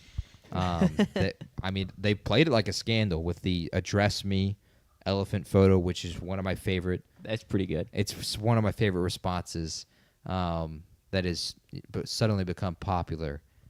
So it's a big week for Tyler Shuck, and it's a big game. It's also a win-win, another one for me, one that was the Rams game. Best bet went positive this week thanks to Tyler Shuck and the Saints' performance. But this weekend with the Panthers and the Saints, if the Saints win, we get to clap back. If the Panthers win, we're another pick closer to the number 1 overall pick, and that's apparently going to become a really interesting race because we play the Jets and the Titans still. Amazing. And I both of those cannot teams are tanking, and so those We may games have to matter preview those so games. much. Yes. A tankathon, a tank bowl. And so it's a win-win again this weekend when he plays Carolina. But I thought he fit the eye test. Sure. And we'll see going forward. He makes some really, really good throws, which I would hope, being a 6'5", 240 quarterback, that you could throw the football with a lot of power. Do you Yeah. have concerns that the organization last year liked Rattler enough to not get a first-round quarterback? I believe they had the chance to draft Jackson Dart and pass, have the chance to draft Shedeur Sanders and pass. Mm-hmm. You also had the chance to draft Shiloh, but that was not really up for debate. Are you concerned that Shuck puts up a season this year that's enough to keep y'all from going quarterback in the first round? Well, if he did, then I'm fine with him being the starter next year, because that was, again, Rattler was not a guy that Kellen Moore picked. Kellen Moore picked Tyler Shuck, and so Tyler Shuck is a Kellen Moore guy. Rattler was a guy who shall not be named guy. He was not a Kellen Moore guy. So you'd just be like, I trust Kellen Moore with that decision. I trust Kellen Yeah. Moore with that decision, and then we can go up. We can hopefully we can hit on another first-round pick because we've hit on Kelvin Banks. Yeah. Kelvin Banks is going to be our left tackle or left guard for a decade, hopefully, God willing. Did I have him as tackle 1? Or did I have Membu at Missouri? I don't remember. I think I don't remember I think either. it was. You didn't have Will Campbell at number 1. I know that. I know that. I think I think Realistically, I had Banks up there. Mimbu, Banks, and Campbell have all played really, really True. well to Yeah. start their career. True. So it's so far so good on all three of them. The last game I think that needs to be talked about is the Sunday Night Football game. Yeah, and the beatdown that occurred Do you want to with start us wearing our with retro your statement jerseys. before the game? Well, in my head, in light of the injuries, this is not the case. But I was like, I told Sanders, I said, this is stupid of me, but I feel strangely good about this game. And my reasoning was, hey, if we somehow go and pull out a win, that's sick. Maybe season's revived. But if we go lose, perfect, season's fully dead. Maybe we can sell a couple pieces. Now, trade deadline is passed. We sold no one. I don't know if it's from a lack of trying or no one wanted what meager scraps we had. I think you said earlier the best piece you had to offer was Zach Ertz. I don't necessarily know about that. I just, Maybe Debo. Yeah, there's a chance we've traded Debo because he's on an expiring. He's played fine. There was no reason to feel good about the game. That was not a seer prediction for me. We could not get a stop. Our corners are terrible. And to make matters worse, Lattimore tears his ACL. Trey Amos gets hurt. I will say in Trey Amos' defense, I think he's played pretty well this season. JSN is just routing up everybody. So lay off the kid a little bit. He's a rookie. Yeah, some of the tape was bad. It is what it is. Luke McCaffrey breaks his collarbone on the first play of the game. Devastating. That means we're without wide receiver 1, 3, and 4. And 2 has missed some time as well. And then Jaden Daniels is still playing in the fourth quarter of a pointless game because Dan Quinn is stupid, I guess. He apologized for it. He said he made the wrong decision. And he dislocates his elbow in gruesome fashion. Thankfully, everything's come back negative. It was a clean dislocation. So there's positives there. He's technically not done for the season. If they just shut him down, I'd be fine with it. Let Marcus Mariota ride out the rest of the season as a starter. But it's dire straits for the Commanders. All positive momentum from last year is gone at this point. The roster is looking pretty bleak. The failed drafts of the Ron Rivera era are really coming back to haunt us right now. And so there's going to be a lot of work to be done. And just talking about the game Sunday, like looking at that specifically, hey, we ran into a great team and we're not a good team, and they took care of business, and so that's that. The last thing I want to say is stop hating on Jaden Daniels and acting like he had this crazy sophomore slump and that he hasn't had a good season. Statistically, it's not been great. He was pressured on 50% of dropbacks Sunday night. He's playing without any of his good weapons. Him and Terry McLaurin have played one game together this season. He's only played in a couple himself. So there's really not a big enough sample size to like try and draw any conclusions on Jaden Daniels from the season, in my opinion. Yeah, I think it's completely fair. I think it's completely different just because they have bit the injury bug just like entirely. It's unreal. But big though that thankfully Jaden's okay. Yeah. Clean dislocation. That's tremendous news. Yeah. Because that could have gotten much worse. Also, tremendous news that in the moment it's his left elbow, not his right, and doesn't have to deal with anything like that in the future. Doesn't have to potentially change his throwing motion one day. He could always return this year because he could just play in a left elbow brace, but no reason to do that now. Arch Manning did it, right? I don't know if you remember that, but have you seen the highlights of him running like a cast around his left arm? I don't remember that. Me either. I mean, Carson Wentz essentially did that with a torn labrum in his left shoulder. Yeah. So it's possible, completely possible. But there's no reason to punt for draft picks. It pans out in your favor that you've lost some devastating games and you're 3-6, and so you're right there to potentially be like a 5-12 team and be in the top 10 or even better, which will help with the problems in draft picks in the past. But like you said, the roster is bleak. It really puts into perspective how much of, not necessarily a miracle season, but how well that team played last year. Punched above their weight all season, realistically. 100%. Y'all could beat the number one overall seed in the Lions in the postseason. I think they could return. I think that's what Sanders was about to get to. Oh no, I was gonna say they would definitely be a team I would look to if they end up drafting the top 10 to trade out of that, try and get lower in the first round because y'all need so much that you can still get, in my opinion, another good cornerback like a Mansour Delane. I don't think Mansour as long as there's not a difference maker there. If there's a difference maker, especially defensively, like if Reuben Bain is there, I don't think you trade out of that. But if that is where like all the quarterbacks are sitting, a quarterback needy team, I think I like that trade a lot. Sure. Or even like I think the Rams are a really good quarterback team this year. Team likely to take quarterback in the first round. So kind of like the Packers did in 2021, 22. So that'll be interesting to see how the Commanders approach this year's draft because y'all don't need one piece. Y'all need like 8 or 10. Yeah, or at 15. the same time, though, if we could just get one great piece, I would like that because you need, as much as you need volume, you need studs. You need your alphas on the defense, your true ones. So we'll see. We'll see who's on the Other board. unfortunate news is y'all still have to play another Sunday night game. Y'all have to play a Sunday morning game. They could maybe flex us out. Obviously not the Sunday morning game, but we'll Just see. don't get up. Yeah. Also, probably will you be said earlier that go to early service. there were no other that was the last of the games you wanted to discuss. are we not going to mention the Bears and Bengals fiasco? Oh, I forgot about that one. That game. I was going to mention it in my pyramid, but we Okay. can Let's- definitely talk we about can talk the- about it real quick. Yeah, sorry, I just missed that one. and we're looking going at to the rest skip of my, games. the Titans covering against my Chargers. That's Do you want to talk about that? that game has been mentioned. No, that we don't have to talk about my game. Absolute shootout. Shout out Colson Loveland, finally doing something of great magnitude. Shout out Commandant guy. Commandant guy, Rutgers legend, having a great game. The Bengals are must-see TV at this point. They really have been all these years with the really bad defenses, but a Joe Burrow-led offense with Jamar Chase and T. Higgins.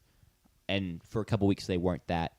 But Joe Flacco has proven to be more than serviceable enough to lead this offense to high-scoring outputs.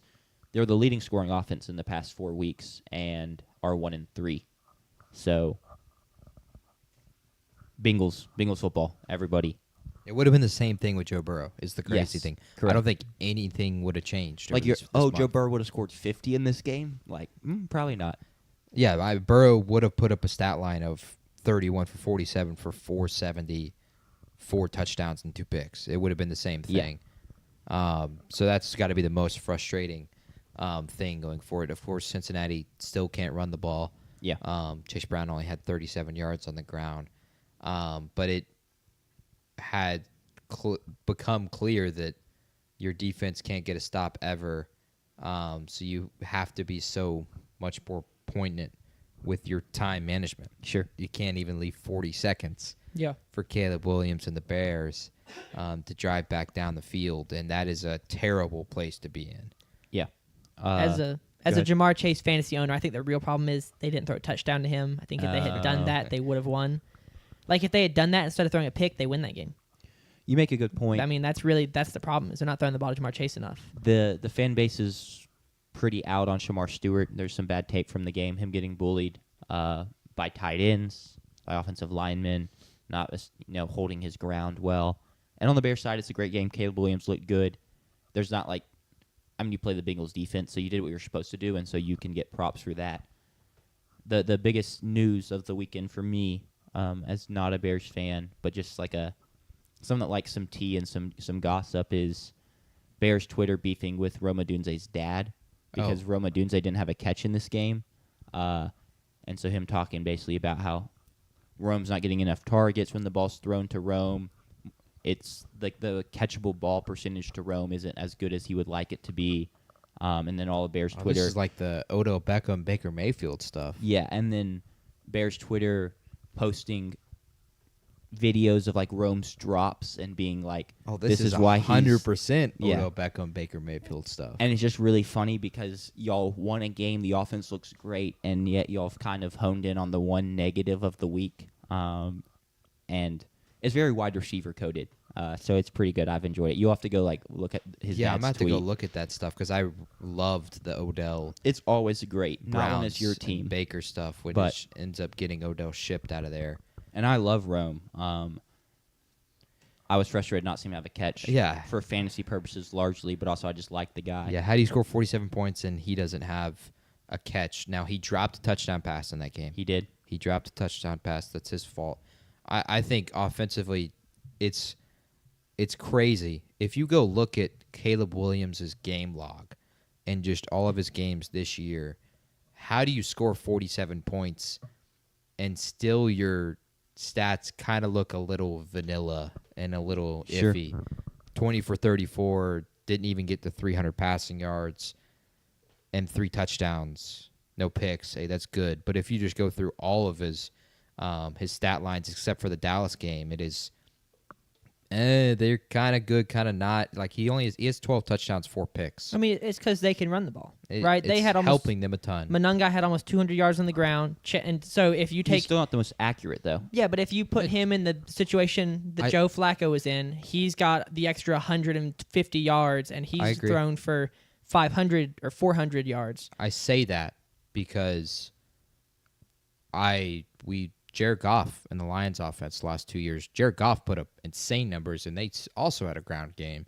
And I'm not expecting the Bears to be the Lions offense in year one, but it's just kind of curious Yeah. Nothing necessarily concerning because they're winning games, and that's really all that matters. 100%. They're 5-1 in their last 6 games after starting the season 0-2, and maybe they're playoff bound, and maybe we'll have another my TikTok, picking the Bears to go 11-6 to be able to comment on everyone. That's just the dream right now going forward, is having opportunities for that. Sure.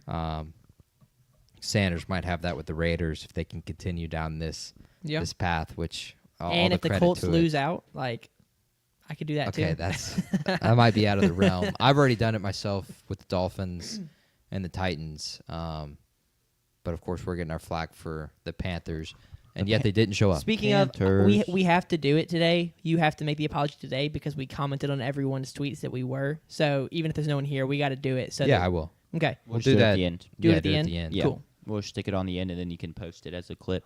That also Sound- makes it easier for JP because he can make it nice and concise and not get interrupted by Yeah, Panthers chatters. that conversation lasted way too long Correct. on Sunday night. I enjoyed it though. It was good. I was hoping we could get some questions because I feel like they would make you answer like I feel like when They you asked good questions. yeah I feel like when you give your reasoning, you're only going to say the stuff you think about, not the stuff that a Panthers fan would think I about. try to give a counter here and there, but it's not easy because I'm not as Emotionally delirious. invested? No, I'm not as delirious as Panthers fans. And the nice way of saying that's emotionally invested. Delusional. No, But it's, see- it's a divisional But rival. it's- But you, but then you're just throwing rocks in a glass house because you had your Saints winning that division for like 2 months. But he backed off of it. Yeah, but So you congrats still. After the preseason. And how many wins did you have them at the end? 7. That's still right there in the picture. We played the Panthers twice. We play the Jets. We play the Titans. And you've got how many wins right now? That's 4 wins right there. We'll be at 5. We'll be 2 away. And I'm pretty sure we still play the Browns, if I'm not mistaken. 2, that's like 1 standard deviation off. You'll take that. Yeah. Okay. We've got a ton of tanking for the number 1 overall pick games. Yeah. And a ton of chances for Tyler Shuck to look good. I think last thing on that conversation, the Tyler Shuck one, that is concerning that we play really bad teams and he might look really good against the bad teams. And then we go into next year and it's not the case. Also, Sure. we hopefully would still have a 4th place schedule. But who knows with the Falcons. But we can get into our games now. Well, we got to do the playoff picture. We gotta Oh, pick our yeah, we playoff do have to picture. do the playoff Okay, picture. give me just. Did we do that before the games last time? We did, yes. We did. All right, then let us do that. As we did last week, this is a new part of our NFL show. Now that we're later in the season, we will, with the playoff picture as it currently stands, each pick the playoff picture all the way to the Super Bowl, and we'll write down our Super Bowl winner and our Super Bowl loser. And last week, you can go look up the playoff picture. The big change in this week's playoff picture is the Packers are no longer the number 1 overall seed, and the Kansas City Chiefs are no longer in the postseason. So we can't pick the Chiefs to win the Super Bowl. Last week, Sanders picked the Indianapolis Colts to defeat the Tampa Bay Buccaneers. Will he do that again after the Colts lost to the Steelers? Jack picked the Chiefs to beat the Packers. Will he do that again after both teams lost this weekend? It's impossible. Can't pick the Chiefs anymore, so it's pretty much impossible. And I picked the Eagles over the Colts. Will I do that again? And here we are with this week's playoff picture as Sanders actively clears what might have been his ballot, probably just a No, test. it was just the highest seeds to be sure Gotcha. everything worked. So here we are. We will start with Sanders as we did last week. Cool. Unless you want to No, I got it. start I got once. it. We're just making me go first, because I'm really good at the pick 'em, so I have to pick first for everything, so I don't Not copy y'all. this week for college football He'll be anymore. picking first. Yeah, that'll be after I can't going wait. 4-0 is crazy. All right, I'll start. I'll start top left, work my way down, finish out the AFC, and then move over. I'm gonna start Bills Steelers. Last week, I picked the Bills to win. Their first game, I believe, It was over the Steelers. over the Steelers. Okay, as I was gonna say, as a road team, I would pick them to win. I still trust Josh Allen to get at least through the first weekend of the playoffs. The Colts are going to be a tough matchup for him if they do play the Colts, depending on how I finish out my bracket. But I trust Josh Allen to get a win in the first round, even if it is on the road at the Steelers. Yeah, the only This- thing that has changed from the AFC is the Jaguars are now the Chiefs. Yeah. Nothing I'm not else has gonna changed. I'm not gonna put it in until I finish it out because it's not like March Madness where you just carry Correct. over. Jaguars Patriots. I'm gonna pick the Patriots. Okay. I think Drake May has surprised me this year. I think that I have missed a lot. Like, I keep seeing people talk about him being like MVP candidate, having a great second year. And because the Patriots haven't had a lot of primetime games, I haven't seen it as much because when it's on a quad box, like I just don't see it as much because you're trying to watch 3 to 4 other games going on at the same time. Yes. I really This weekend it was 8 in the 1 o'clock window. Yeah. When actually, I mean, this is a little tangential, but do they have any primetime games coming up? And if you'll look at, I'm just Yeah, I'll curious look. because I would love to, kind of like we talk about the Seahawks, right? Them They've getting got- their primetime opportunity Sunday night for the country to see how good they are. They've got 2 of them the rest of the year, and they're Okay. against piss poor teams. Both teams that play in New York. They'll play the Jets on Thursday Night Football, and and they'll play the Giants on Yeah. Monday Night Football. Well, I'll pick the Patriots to win that game, and then Chargers Broncos. Your 2 my teams. team, yeah, my team versus the team that some say is my team because I picked them potentially correctly to win the AFC West. Still, not. You didn't pick them though. That's the crazy thing. No, they were my. What did we decide? We did our hot takes, and my hot take was that they would win. So But that- officially, you didn't pick them to win it. In our official division winners, I feel like we're just They changing are history now. we're Cent- just simply not. I can go to the Excel sheet. This is where true. We did it, and you have them Um, not winning the division. They are barely, by literally 5 points, a bigger favorite than the Kansas City Chiefs. 125-130. Sorry, what was that? I was editing this graphic. To win that division. They're the win the favorites division. over the Chiefs. Yes, Wow. barely. Lot of football left to play. I'm going to go with the Broncos. Another offensive lineman goes down for the Chargers. Yeah. It is, for a second time this season. Not Joe just Alt any goes offensive down. lineman. Yeah, the best offensive lineman on the team and one of the fantastic offensive lineman, a great tackle. He's been playing on the left side since Slater went down in the preseason. So I'll pick the Broncos to win that because they have not been wrecked by offensive line injury. So, yes, the Bills will play at the Colts.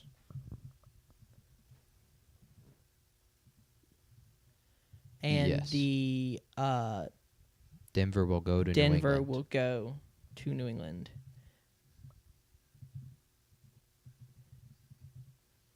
For this, last week I picked the Colts to win the Super Bowl, I believe, because they are the hottest team in college NFL football. Sorry, I'm thinking college football. We got college soccer on. There's too much happening in my brain.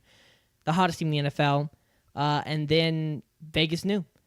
Vegas set the spread for that game at like 2.5, 3.5, something like that. It was a very low number For what? 3.5. Colts Steelers. Colts Colts Steelers. Steelers, it was 3.5 in And favor of Indy. We were all a little. I was shocked, and I think that y'all were also a little befuddled by that. It just felt like the Colts were the much better team, but Vegas knew. Steelers win that game. The Colts are still a hot team, but maybe a little bit more down to earth. Look a little bit more beatable after that game. So I'm still gonna go with Josh Allen. It's not the Chiefs in the postseason, so why would he lose?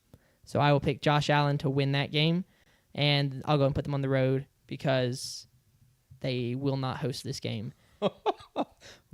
What a goal! Wait, did we just score immediately? Yes. Absolute banger. Holy crap. Oh my goodness! Okay, What a sorry to the strike. live stream. We're watching Mississippi State is in the SEC tournament in soccer, and we're How all do you have their state reaction students. to that? And He Arkansas just chuckled. scored. Did we score in Okay. what, He looked 30 away and seconds? chuckled, 'cause Did he we score in tried 30 not- seconds? Less than a He minute. for tried sure. not to make a laugh, and Hold up, here it is. This is a wow. Was it Perry? I don't know who it is, but That was Allie Perry. I think she is that just cuts in and just Dude, what rips a it top strike. right corner. that's nasty. I mean, that's ridiculous. That makes Arkansas's goal, which was just a rinky-dink little punch-in rolls by the keeper. Oh, who is? I feel like I should know that girl. I can't remember what her name is, but yeah, Wow. she's good. I Top think bends. she might have had a goal last night, but I'm not positive. So Hail State. or whenever the last game was, the first game of the tournament. But yeah, huge tie game. So you've taken the Buffalo Back Bills. to the bracket. Yeah, I thought that y'all's like jaw drop reaction was me having the Bills beat the Colts, and I was like, wow, I didn't know No, that was no. that wild. I am dumbfounded. And then Broncos Patriots. In New England. Yeah. I will go. I'm going to go Broncos. The Broncos defense has been good. And going into New England, I'll have them being able to shut down Drake May. The running back situation there is just very confusing and slightly one-dimensional, that offense is. And so I'll take the Broncos defense to be able to go in and take away Drake May's ability to pass, prioritizing that. And, yeah, get the win. And then they will host the AFC Championship versus the Bills. And then Bills-Broncos. Man, what an AFC rematch Championship. Of last year's wild card game. Yeah. I'll go Bills. In Mile High Stadium is crazy because I read off that stat last week about how the Broncos haven't lost a playoff game in Mile High since like 2014. They've only played like one since 2014, but they haven't lost a game. They've won 10 in a row, which I also read that stat in our Broncos-Texans preview. Yeah. Wait. A different stat, but a helping stat. They won 10 in a row playoff games in Mile High? Just No, games. 10 games 10 in a row games right in a now. row. Okay. But I'm going to go Buffalo again and put them in the Super Bowl and see if they can get the job done after failing many times. 4 times in a row? Is that what they missed? They went and lost 4 times in a row in like the They've 90s? lost to Kansas City. Oh, in the I'm Super talking Bowl, about- yes. they They had lost that 4 in a row with Jim Kelly in the 90s. Yeah, the 90s. All right, cool. Then we're going to go to the other side, to the NFC, and we've got Packers, Rams. It's just the Packers being the 4 seed just feels so wrong after the Week 1 It's dominant deserved. win. It is. It's but deserved they after the they crap they dominate pulled Sunday. dominate the Lions. And they barely are the 1 seed. It's 5-2 and 1 to Yeah. 6-2. Okay. If they won a game, Wait, so the Eagles, the Eagles were on bye, so they didn't. Packers haven't taken their bye yet. what is, sorry, I'm just looking at so there's 3 teams tied at 6-2, and then the Packers are 5-2-1. Yes. Yeah. Okay, cool. Packers, Rams. I'm going to go Rams. I trust Matthew Stafford a lot more than I trust Jordan Love right now. And, yeah, I'm going to go with that. In the playoffs, I think it's going to come down to who do you trust more. The Rams defense is also really good with Jared Verse and that defensive line. And I'm going to be able to, right now, the Packers, I feel like, are a cold team. So I talked last week about the Colts being one of the hottest teams in the NFL. I feel like the Packers have under-delivered since that Week 1 dominant game against the Lions. The offense not being able to get Matthew Golden started. Defensively, just secondary issues. So I'm going to go with the Rams. But I'm not Rematch gonna- of the 2022 divisional round. So I'm not going to put them in yet. Lions, Bucks. I'm going to go with the Bucks. Baker Mayfield just gets the job done consistently. I'm not going to elaborate on that much more. The Bucks have the ability to go out and dominate that game, but I don't expect them to get dominated by the Lions. And if they're not dominated, and then Baker Mayfield's going to lead that 2-minute drive and win. Niners, Seahawks. I'm going to go with the Seahawks. JSN is playing really well right now, and Sam Darnold is getting in the ball, which is all you really need to do when you've got a weapon like that. So I will go with the Seahawks. So I took the 5 seed there, Rams. Then the Bucks. Can I spell Buccaneers right? I did. Let's go. First time. And Proud of you. Seahawks. Dude, Buccaneers is a hard one to spell. Almost as hard as Cincinnati.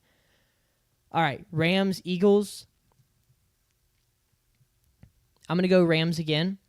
The Eagles, although I will say, finally get the run game going 2 weeks ago with Saquon Barkley. Is that right? He had a great game 2 weeks ago and then a bye Correct. week yesterday or Sunday.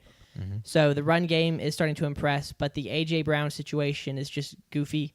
And until I have more confidence in what that pass game looks like consistency-wise, I will pick the Rams, who have a very consistent offense with Matthew Stafford and Puka Nacua.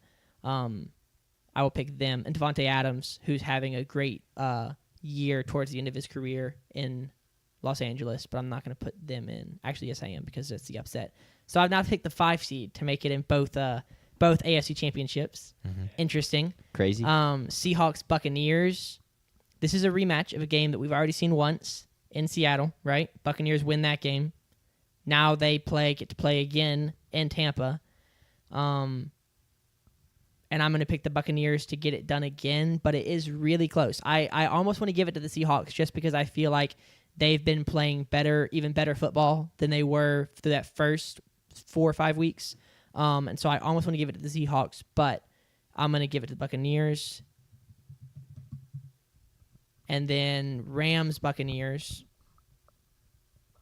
Have we already seen this game too? It's all running, like, I can't remember what all games we've already seen and what we We've haven't not seen. seen Rams Buccaneers. Are we going to see that game? That We will. feels like okay. I thought that was a matchup that I had seen. We see it on Sunday night. Correct. That's exciting. In a couple weeks. Mm-hmm. Cool. Rematch of the 2023 divisional round. I'm gonna go Buccaneers. Wild card. Buccaneers are gonna get this one. I feel like I'm not providing analysis, and I do feel bad. Oh, I misspelled Buccaneers. Freak. I left out a C. That's why I can't provide analysis. I have to think about how to spell Buccaneers. No, that game comes down to remind me, are we doing what we think would happen, or if the playoffs start today? Playoffs started today. Okay.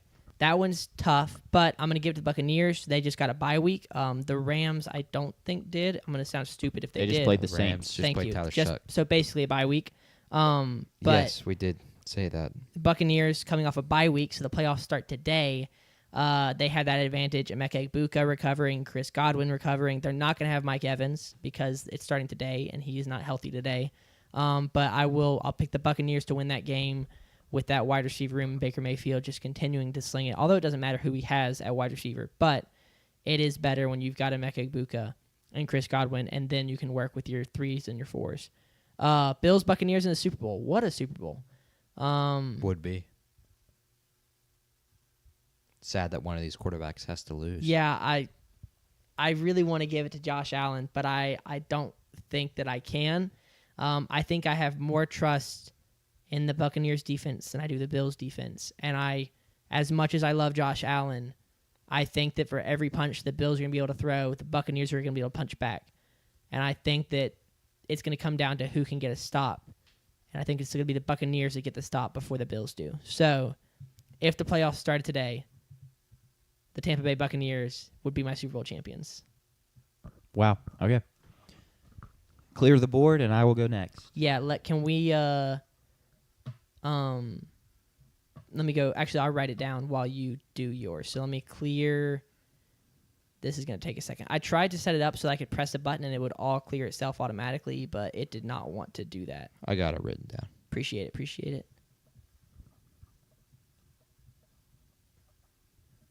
All right. You are good to start whenever you want, Jack. Yep. We'll start on the AFC just like you did. Bills, Steelers. Love me some Aaron Rodgers. Impressive win Sunday for them. I think the Bills are the better team there, and I'm going to trust Josh Allen in that matchup, so the Bills are going to win there.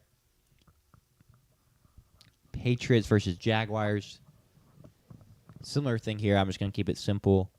I trust Drake May more than I trust Trevor Lawrence in that offense right now. I think the Patriots are playing really good football. Drake May is playing fantastic football. And the Jaguars have just been kind of iffy. They just eked it out against the Raiders. That's not what you want to see. Most teams are just beating the brakes off the Raiders. So give me the Patriots beat the Jaguars. And then I want to choose the Chargers. I love Justin Herbert, but that offensive line is just... Justin Herbert may not... Okay, I mean, it's playoff start right now, but aside, Justin Herbert may not survive to the playoffs behind that offensive line. Sadly. And so give me the Broncos to win there. So I have the exact same first-round results that Sanders does. Man, I should just not... You should have told me that, and I wouldn't have had to delete it. Bills, and then it was Patriots, Broncos at Patriots. I'm trying to look. I wonder how many times Justin Herbert has been hit. I don't know. Anyway, divisional round here. Bills will travel to the Colts. And I know the Colts just lost, but it's a 6-1 turnover margin. You throw 3 picks and you fumble 3 times. Especially the fumbles, that's pretty fluky to me. I think they're playing really good football still. Give me the Colts to beat the Bills and Josh Allen at home. And then 2-seed Patriots versus 3-seed Broncos. I'm not a Bo Nix guy. I don't really love what I've seen from him this season. He played pretty well Sunday against a good defense, but a lot of inconsistency. Not someone I trust to win multiple playoff games in a row. Now, you can see, okay, Drake May's a year 2 quarterback. Why are you trusting him to win multiple in a row? He's cool. He's got aura. So give me the Patriots beat the Broncos and advance to the AFC. We're getting elite analysis here. Also, he is first in pressures and third in sacks, Herbert is. So he may genuinely not survive to the playoffs. Hey, he's got a good body. He can take some hits. All right, AFC Championship winner. Give me the Colts. They're playing really good football once again. I know they lost, but it feels pretty fluky to me. You add the piece of Sauce Gardner, I think he can get back to playing good football and help that secondary out. Yeah. And we talked about it last week. Lucas Oil is a true home field advantage, unlike some of those home fields you have, like in Los Angeles. So Lucas Oil is a big home field. And so it's a dome. That's a big benefit. A lot of the NFL stadiums are, but Buccaneers is not. Sure. Patriots is not. Sure. Lucas Oil is an actual home field advantage. And then we're off to the NFC, and it's Packers-Rams. The Packers, I mentioned it already on this podcast, but the killer instinct doesn't seem to be there. And someone that does have that killer instinct is Matthew Stafford. So I'm going to take the Rams to win that game. It'll be a tough one. That Packers defense is good, but I think the Rams can eke it out. Lions, Buccaneers. Give me the Lions. Their offense, I know you don't have the old OC there, Ben Johnson. I don't know why I blanked on his name for a second, but I did. The offense still looks pretty good. You have Jahmyr Gibbs. You have all the pieces still there. I think they can win a game against a great Buccaneers team. But it's a Buccaneers team that has had some injury issues. And, things can happen. Upsets can happen. And then Seahawks 49ers. I love the Seahawks in this matchup. Like, playing fantastic football. I had to watch them beat up on my Commanders on Sunday Night Football. That is not. Sorry, I just misspelled. I spelled Seahawks. Okay, really. Gotcha. Cool. And then Sorry. for the 49ers, they're playing well, and they're surviving their injuries well, but Mykel Williams just tore his ACL. It's another piece gone, their first rounder. I just don't know how they would hold up in that matchup personally. I think that could get really ugly. Eagles, Rams, give me the Eagles. They bolstered the defense a little bit at the trade deadline. Saquon Barkley looked good last week. The passing game this season has always come around when they've needed it the most, and so they're going to need it the most in the playoffs. Why does it not just show up then as well? They didn't move on from A.J. Brown. I think they feel confident in him, whether they should or not. I think the Eagles can beat the Rams. Then Lions, Seahawks. The Lions pull off an upset in round 1, but I think the Seahawks are playing too good right now, and so they would win this matchup. Just Sam Darnold, JSN, the tight ends. You just added Rashid Shaheed, a speedster, and then the defense is playing phenomenal as well. That's just a really tough matchup, and you have to go to Seattle as well. Rematch of the 2018 wild card round. Yeah.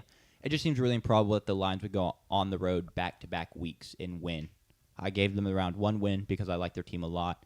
Can't do it back-to-back weeks, and that gives us Eagles versus Seahawks in the NFC. Which is what I meant, 2018 wild card round for this game. Gotcha. Russell Wilson went to Philly.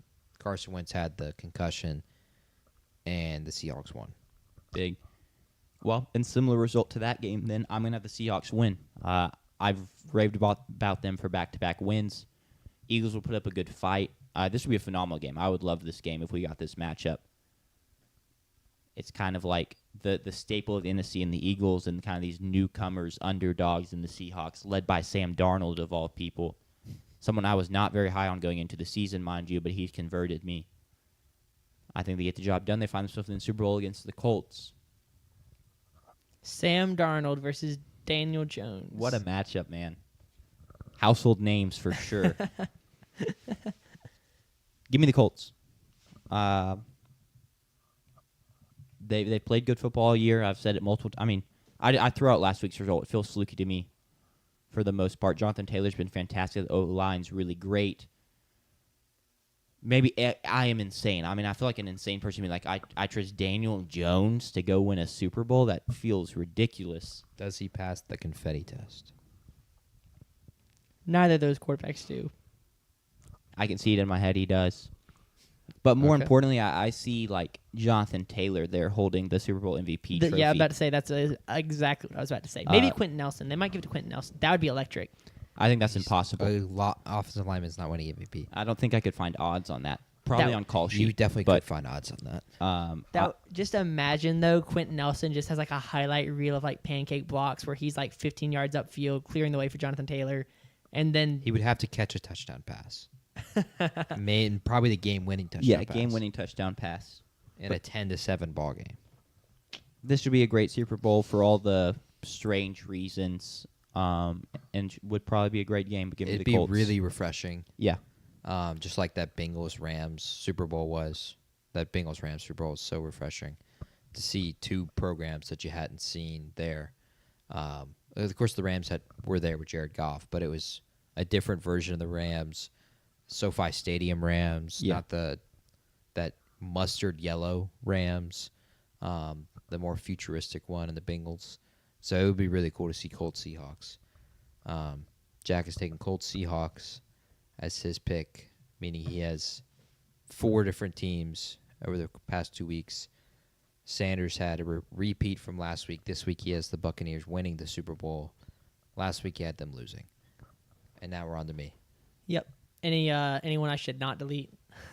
Nah, delete everything. Fresh slate. No spoilers. I will start in the AFC as well, with the Bills and the Steelers as well. And I'm going to take Buffalo to beat the Steelers. Then we'll go He's probably gonna have the Patriots and Broncos, isn't he? the Jaguars and the Patriots. I will gladly take the Patriots to win that game. And then we'll go Chargers, Broncos. And you know Justin Herbert in the playoffs. That's just not going to happen. So give me the Broncos. I think those are, compared to trying to pick the NFC, the AFC feels so much easier to pick those first-round matchups. Yeah. Which is wild. It's picking because, 3 favorites. Because Yeah. for years the AFC has felt like the division with depth. I mean, you've got the Bills, you've got the Chiefs, the Ravens, the Chargers have been, a fringe playoff team. Texans have made it. Yeah, Texans have made it. Broncos with good defense. Russell Wilson has not been great, but the Broncos have had great defense. And then you've had, it feels like the Eagles who have had, the NFC, where it's been the Eagles and then the Lions, and then the Lions only for like 2 years. Eagles and the Niners. Yeah, Really? the Niners. And especially at quarterback, I feel like the AFC has been dominant up until about, a year ago with the resurgence of Baker Mayfield, Sam Darnold, just because Josh and Jaden, the introduction of Jaden Daniels. So this feels like a kind of a flip of the script. Tyler Shuck. Yeah, a flipping of the script to where the NFC competes depth-wise, and if not outpaces the AFC depth-wise. Yeah, I'll take Denver, future NFC legend, Lenore Sellers, of course. We'll start with the Rams and the Packers. And I'm going to take Green Bay to win that game in Lambeau. Barely eke that one out. I think they would be ready coming off the Panthers loss and regroup and be able to beat Sean McVay and that Rams team. So give me the Packers to win that game. And then Lions, Buccaneers, I'm going to take Baker Mayfield and Tampa Bay.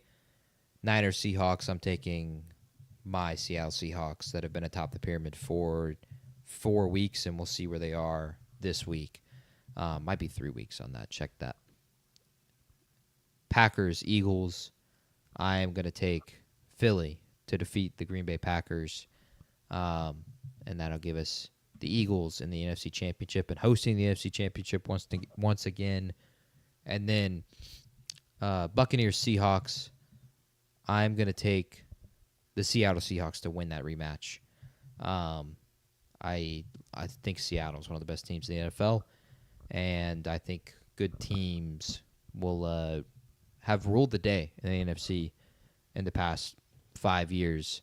It's been the best team that's ended up winning that conference, and I'll take Seattle over Tampa Bay. And the AFC, Bills go into Lucas Oil and play the Indianapolis Colts. I'm going to take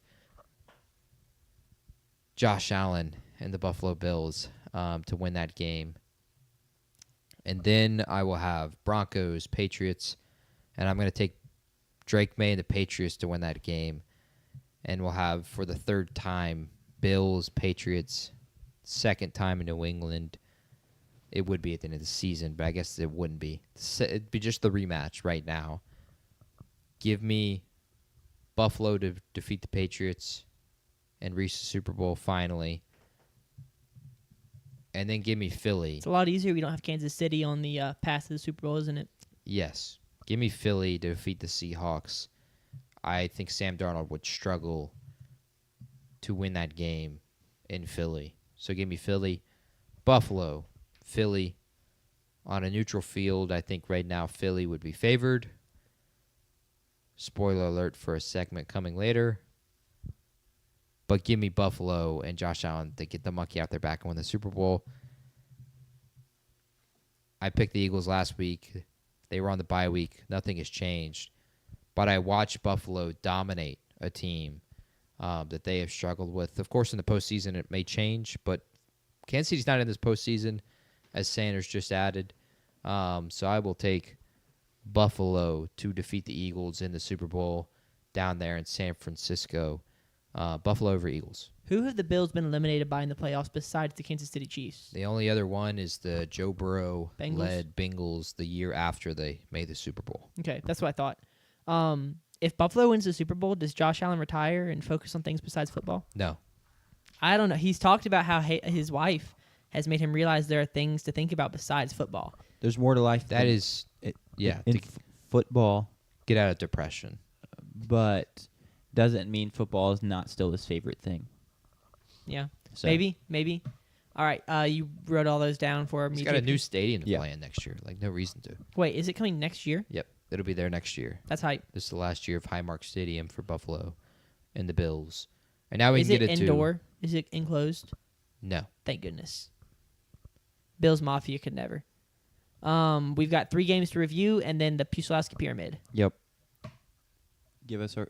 Here we go. You already have it up. My bad. You good? I literally just put it up. The Denver Broncos traveled to Houston to face off against C.J. Stroud and the Texans, and then only have to face C.J. Stroud for about a quarter and a half, roughly, as he takes a hit and goes down, and in comes Davis Mills, Mr. Longneck himself, and he tries his best. The offense can't really move the ball, and the Broncos do what they do best, and that is put together a winning fourth quarter. They outscore the Texans 10-0 in the fourth quarter, and therefore they win on a last-second field goal and win this game 18-15. Thoughts on this game, guys? Boring. Celebrate defense? Yeah. Yeah, celebrate defense, but still it was boring. Valid. It was really tough to watch and continue watching. It's just another eked out win for Denver, and somehow they're 7-2, which is it's insane. To say that, you have to feel bad for that Texans defense because unfortunately they lost their savior in C.J. Stroud, and Davis Mills is atrocious. Maybe they should have considered more playing Graham Mertz instead of Davis Mills, which was a conversation we had at the beginning of the year. But I guess credit to the Broncos, credit to Denver. They're 7-2. That their defense responded after Houston had a really good week last week, and C.J. Stroud had a really good week, and it felt like maybe they got going and they shut down Houston in the one way I felt like they could beat him, which was a really good running back play, and Houston did not get that from Nick Chubb or Woody Marks. Bo Nix did not continue his trend of the last 5 quarters statistically, but they did enough, and they ended up winning this game on a field goal. But, man, it was a really tough watch. I love defense as much as the next guy, but it's Probably also more than the really next tough guy. to watch when you know that maybe the defense is elite, which it is, but the quarterback play Sure. is just not fun to watch them even attempt to try to beat the defense. It was a sad showing from Davis Mills and that Texans offense. And Nix completes under 50% of his passes, so pretty unremarkable there. Another good day from J.K. Dobbins, 60 yards, a touchdown. No, They're sorry, getting- not a touchdown. They're getting R.J. Harvey more and more involved. He led the team in receiving Wow. which it was only 50-something yards. So once again, you're not gonna have the best offensive output against Houston. Yeah. I still don't respect this Broncos team as a legit contender, but to give them some credit, this is kind of what you gotta do against Houston because their defense is so good. Is just go win the game. Like, it's gonna be a grind, and they went and embraced the grind and pulled out a win. Kind of the padlock stat for me, Houston was 3 for 17 on third down, and there's just no way to extend drives when that's the case. That's just is straight up terrible. Yes. Yeah. And I believe that now makes, I'm sorry, the Cowboys was not, but another fourth quarter comeback for Bo Nix, which, while he may not be efficient or impressive, he's clutch. He puts up the points when it matters in the fourth quarter. Yeah. So I want to make your Heisman case, as this is finally the year. Yeah, like, this is his year for the Heisman. comebacks, close wins, exhilarating finishes. But yeah, is this the game I believe I said felt like a London game? Just the No, you said the Jaguars the Raiders game Jaguars felt like Raiders a London games game. felt like a London game, which turned out to be a high scoring game. Because I think when I said it, it was a low scoring game. At halftime, the game, It was 6-3 at halftime. Yeah, and the Jaguars were involved, and that's London's team. So Yeah. But this is I could see like the kind of game where you walk away and be like, I feel like a London game. CJ Stroud getting hurt, just weird things happening. Bo Nix completing under 50% of his passes. You got Davis Mills minutes. So just a weird game in general. And what JP said, boring. I mean, I don't think the best performance from either team, and hopefully not the best football we see from the Broncos. And then I don't know what to say about the Texans because without CJ Stroud, I don't really expect improvements offensively. I don't think Davis Mills is going to be able to carry that offense with a poor offensive line play. At least C.J. Stroud won't be getting hit anymore this season behind that offensive line. So, well, he's just in concussion protocol, yeah, so he could be back. maybe he shouldn't be. Sure, there's a case for that. With that offensive line, okay. I don't know. Let me look at their schedule.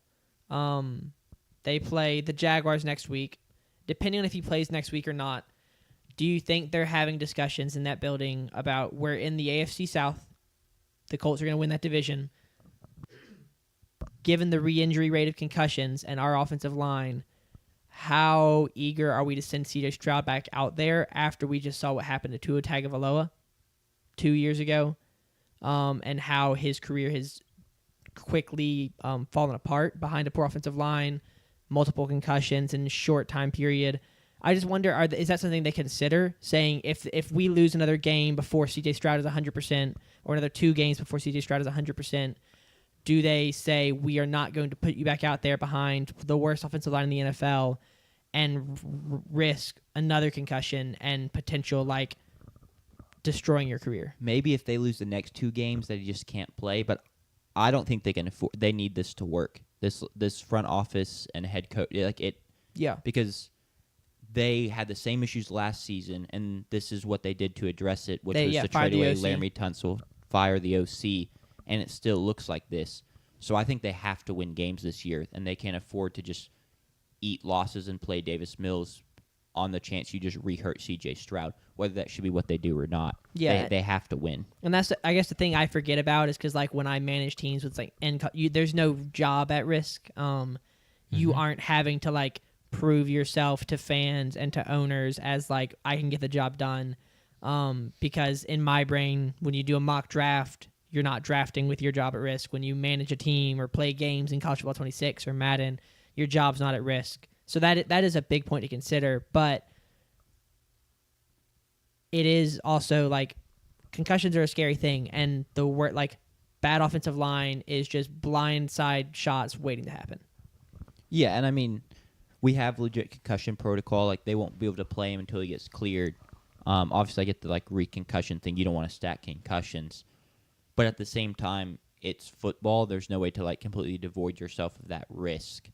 There's just some risk assumed when you suit up and play. Yeah. So Probably holds a lot less impact because his concussions haven't been Tua's concussions. Yeah. They haven't been scary. sure. But didn't Tua have concussions? He had concussions before the scary concussions. I don't remember off the top of my head. The You of course the one we all remember on Thursday Night Football against the Bills last year. He also had one during a day game where he was knocked unconscious. He was put in A stretcher. fencing. Yeah, Like yeah. he had the fencing posture. CJ hasn't had that, so maybe that plays a factor in it. It's his third season in the NFL. I think we're whether on 7 or 6 for Tua. 2 was drafted in 2019. Yeah, so 6. It's one of those things that it's a problem right now, but maybe the sample size is not big enough to say that it's going to continually be a problem. Like a guy you can claim a guy is injury prone, or in this case concussion prone. But if we go across 5 more seasons and he doesn't have one, he's not anymore. But the problem is people are going to see those first 2 to 3 early on and think that that is what he is going forward. So I think you can't overanalyze it, psych yourself out, I think is what Jack was kind of getting at. Overreact, because you need to win games. He's your franchise quarterback. He's won the division twice in 2 years being there.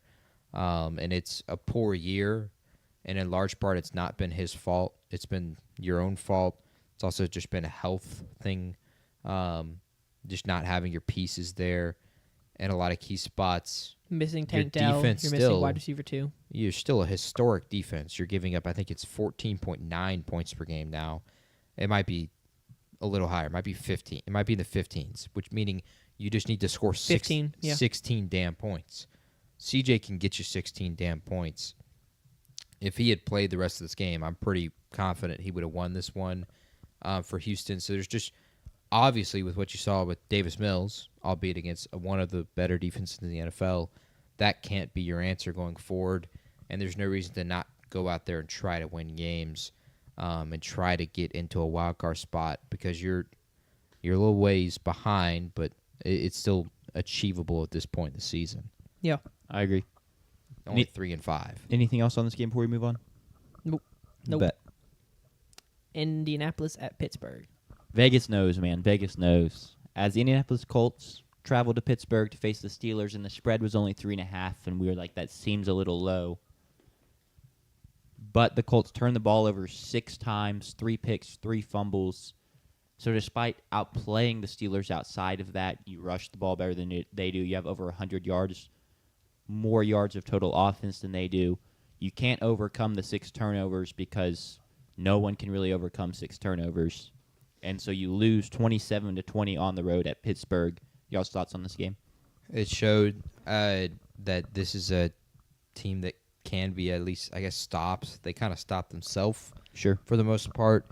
But when they couldn't get the running success really, really early on, it turned into a passing script, and that didn't play well for him. I mean, Daniel Jones still threw 3 picks, whatever way they happened. He threw 3 picks, and you got down 17-7, and it immediately became a passing game script. But I don't, like you, I think you were getting at when we were picking our playoff picture, don't panic. It feels a little bit fluky. Obviously, you're not going to have multiple games going of where you turn it over 6 times, the other team only turns it over 1. And a lot of time you're not going to turn it over 6 times in general yourself, even if you force 5. It's even less likely. So there's nothing really to panic on. I think you have to give still credit to Daniel Jones. They continued to fight in this game. They didn't give up. It was looking poor. I'm pretty sure it was 27-7 at one point in the fourth quarter, and they continued to fight. And their defense still played really, really well. They just didn't force turnovers themselves. Rodgers throws for only 203 yards, which is still, that's nearly 1 yard short of double of what Bryce Young threw for. Correct. On Sunday. And Pittsburgh couldn't run the football. And so your defense had a great performance. Your offense turned the ball over a ton. Take it as a fluke. Don't overreact and just continue to build off of what you had, which is why they went all in today. Yeah. They didn't care about what this result was. Correct. They still have a lot of faith in this team, and they should. This offense will regain its footing. And with the way that defense is playing, they are in just as good of a spot as they were before the game. It definitely is a thing, like the Danny Dimes having to be getting put in more of a passing script, and he turned back into Danny Dimes, not Indian and Jones in terms of, picks. That is maybe something you keep an eye on. If the run game isn't absolutely cooking, is he going to be liable to kind of regress a little bit? Mm-hmm. Right? I don't know that that's entirely fair to him. I think it's just further proof there's no quarterback you want throwing the ball 50 times. I'm not. Yes. I'm not trying to make an indictment. I'm just saying, while I agree it's largely a fluke, if there's one thing I wanted to keep an eye on, it is that, because he did not look as good as he had been, and it makes sense he doesn't. But at the same time, that this is what happens, and you put your team in a hole. Yeah. Yes and no, because Daniel has had all those years in New York, and he's shown different variations of him when he's been forced to throw the football.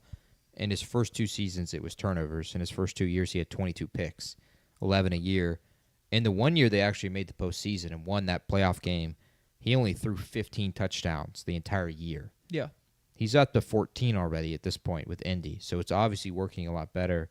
But it is a cause for concern that maybe we can't necessarily rely fully on Daniel Jones to win us every game we can possibly win. And the problem is, it is imperative that they go and get the 1 seed, because they need to limit the amount of games.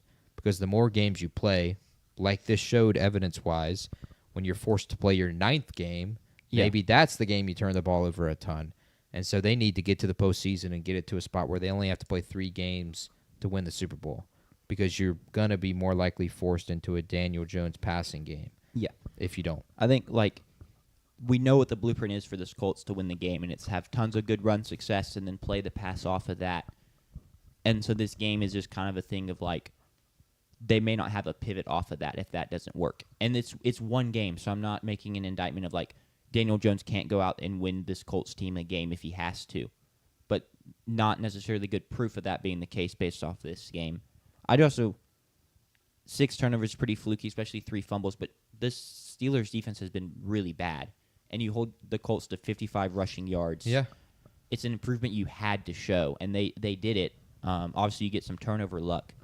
It felt like Still what we props talked to them, about though. Yeah. going into the game, that it felt like a put-up or shut-up game for Pittsburgh, that they had to respond defensively because their offense had been playing well enough to win games, but their defense clearly hadn't.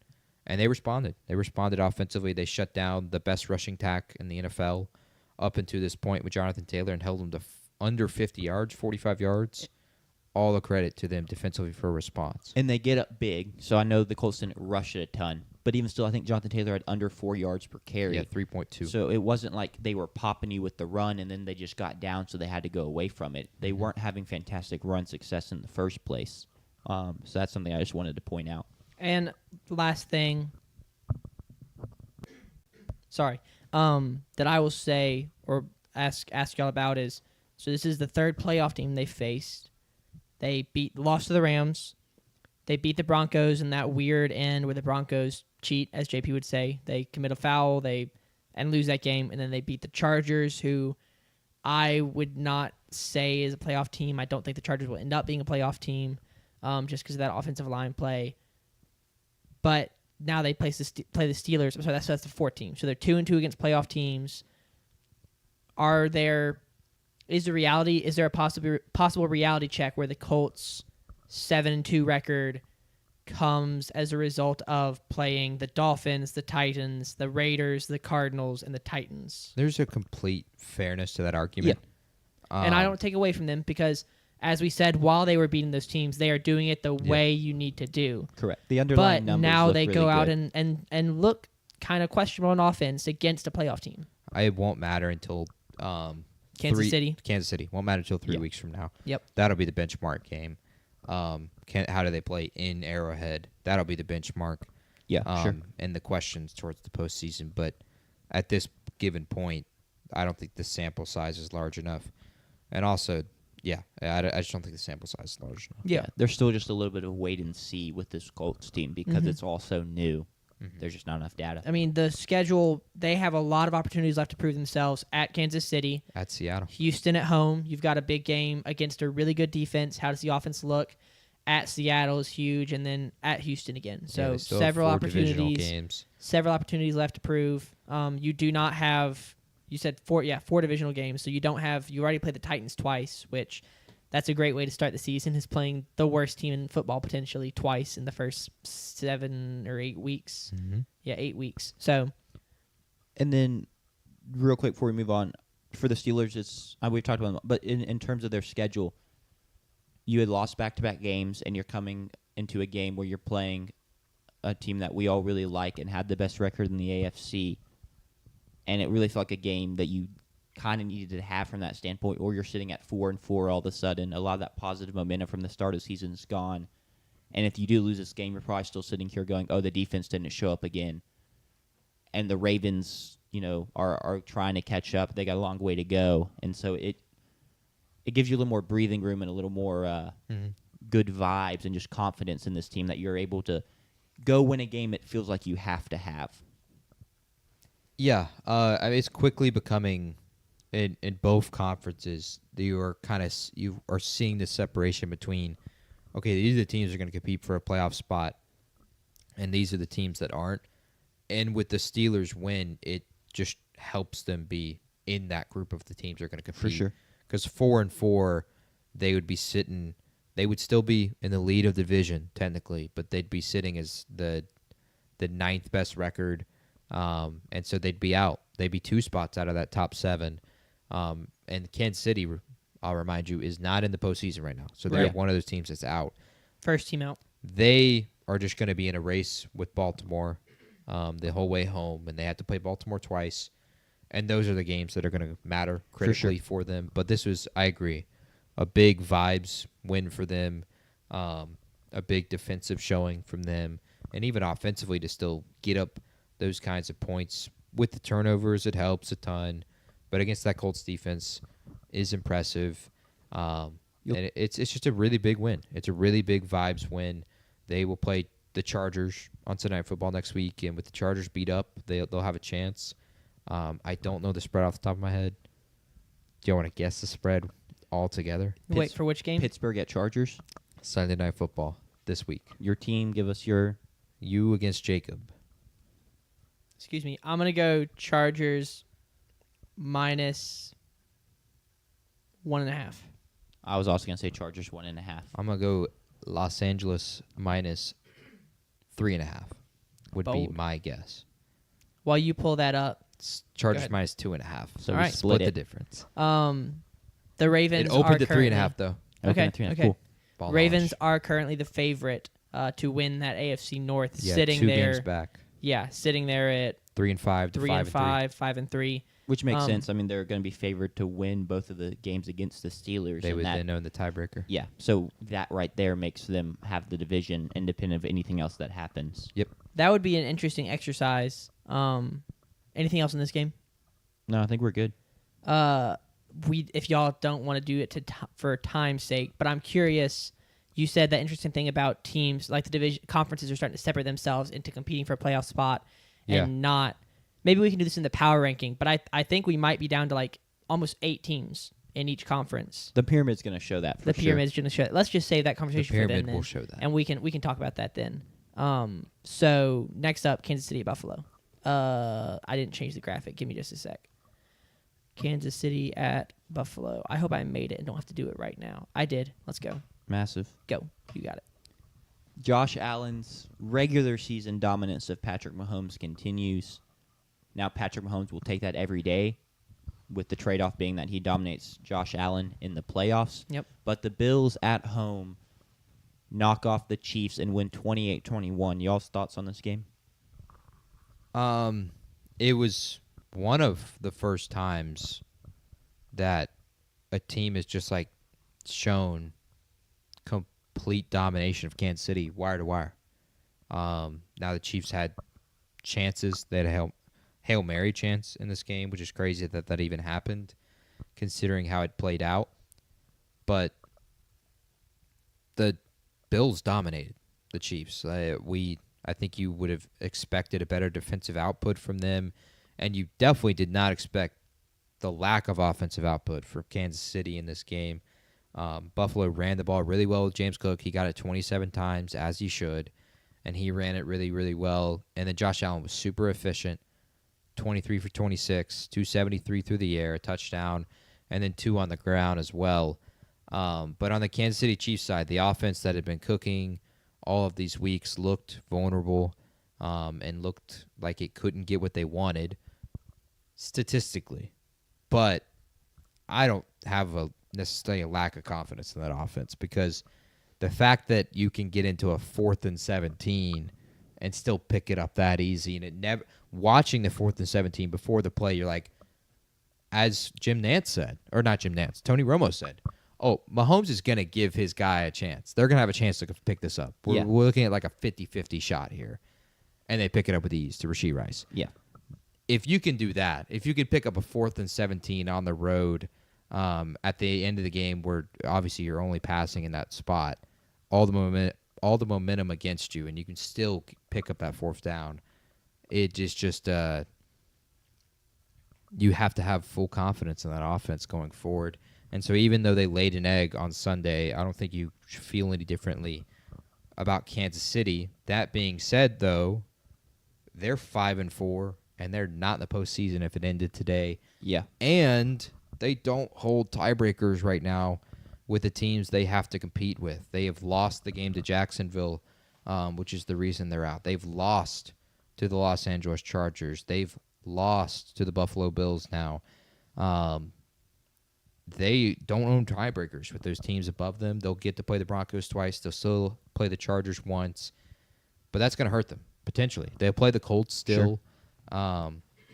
That could end up being the reason they don't make the postseason. They're 5-4, even though you feel like they're dangerous. We're over halfway through the season at this point. We're just past the halfway point. Yep. You got to actually start putting together wins. I agree. I agree that it's a thing that the Chiefs' offense doesn't look great, but yet they were still in this game. They had a chance, and so you don't have doubts. I don't necessarily have doubts that they're going to be in a game per se, but I would like it to look easier from a standpoint of right now the offensive line isn't playing great, and you don't know what's going on with Josh Simmons. I hope he's doing okay. His family's doing okay. He got back in the facility on Monday. Okay, cool. So you might play this Sunday. Or they're on bye, so he'll definitely play the next Sunday. But there's just so much on Mahomes' plate right now. Mm-hmm. And if there's anyone that could deliver with so much on his plate, it's him. But it's still not how I would like it to be. I don't think it's how they would like it to be, because you're just lowering your odds of him being successful over and over. You'd like the 4th and 17 thing to be like a once-a-game thing, but they were in 3rd and long so much in this game. He finishes 15 for 34 passing.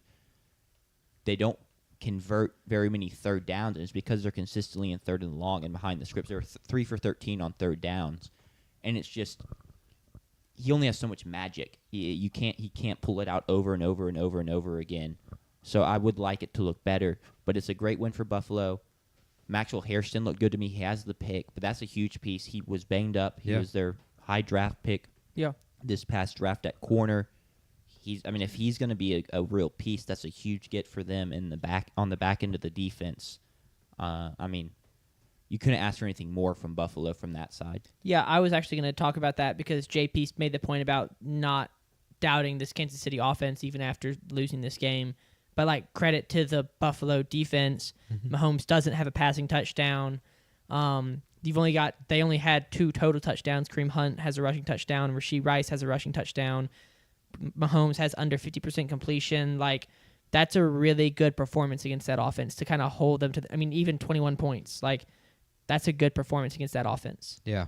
I hate the take that some people are using, especially Chiefs fans are saying, "Oh, well, we'll get you in the playoffs," which I completely understand. Precedent says that that's the case.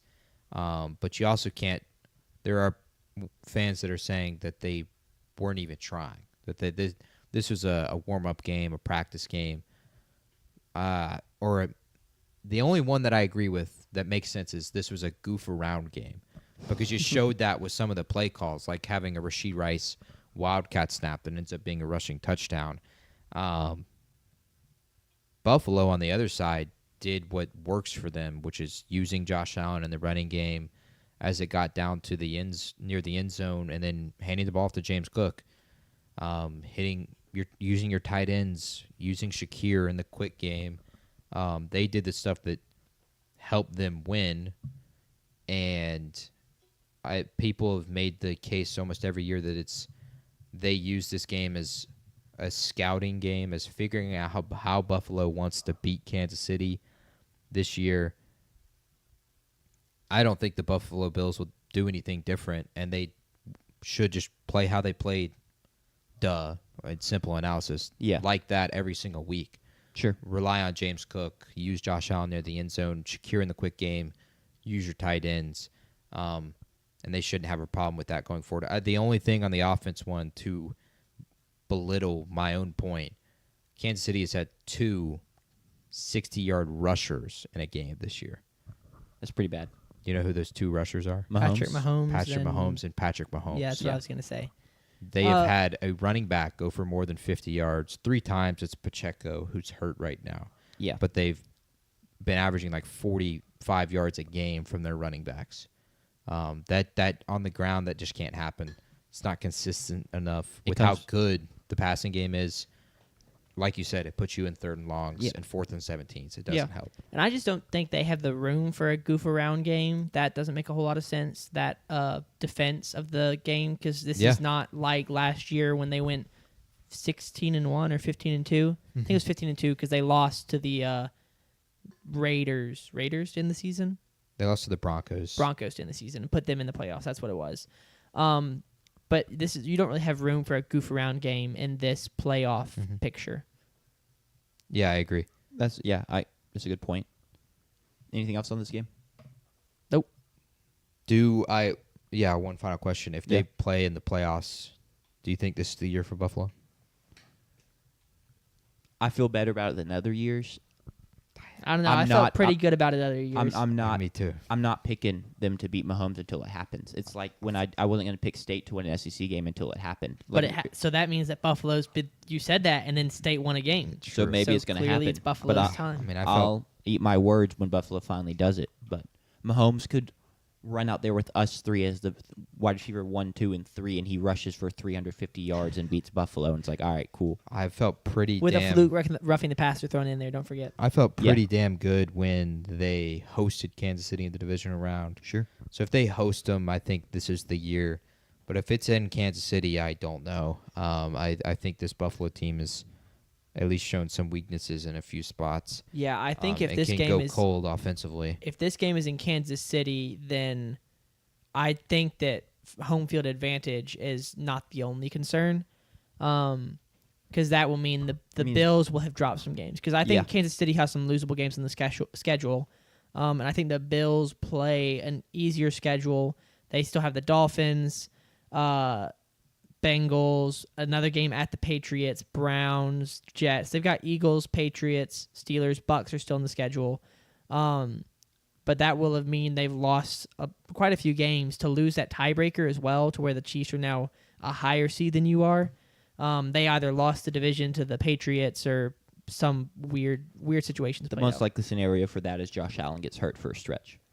Yep. And then I wouldn't be as concerned because, assuming he's back, if you roll into a game against the Chiefs and Josh Allen's hurt. Who's the backup? Is Trubisky the backup there still? No. For the Bills, yes. Yeah, that's wild. Yeah, I would not feel great about that one. Go ahead. Yeah, just one more is all of this being said about Kansas City, they get their bye week. Andy Reid has been great off a bye, and they go to Denver, and they can just shut everything up. Yeah, by beating Denver in a week, as we just scored another banger. Let's go. Was that Allie Perry? It was outside the box again. Let's go. Was that Allie Perry? I thought she had the long braid tonight. She was. Or not the braid. They were all hugging her, the so I pony. assumed Okay, it was Allie. Oh, it does. It's 5. Okay, it was. Yeah. I don't know who I thought. That was not the girl I thought that they were celebrating with. That's on me. Dude, how are we having no reaction, man? This is insane. He's logged in. Locked in on what? No one's looking at you celebrating. He's ore farming. This is great. Which is I gotta crazy see because this he's goal. typically a pretty emotive guy, I feel like. What a shot. Oh, my God. Another Great one outside finish. the box. The other one might have been just inside the penalty box. The other one was better, but that's a fantastic goal. Yes. That is it for our games. Wait, were you not in the middle of a thought? I finished it. I was saying they could shut everyone up if they beat Denver. Okay. Yeah. I need them In to. Denver. Cool. And Now we must make a trip Yes. towards the Pucylowski Pyramid with a pit stop in the make graveyard, a pit which I stop. expect to have a couple of new teams. We have one. Just one. Upon request, the Washington Commanders have sadly passed away and were put in their grave on national television, which is the worst way to go. Jaden Daniels, thankfully, will survive and will be able to play football again. But it's time to punt for draft picks and get healthy.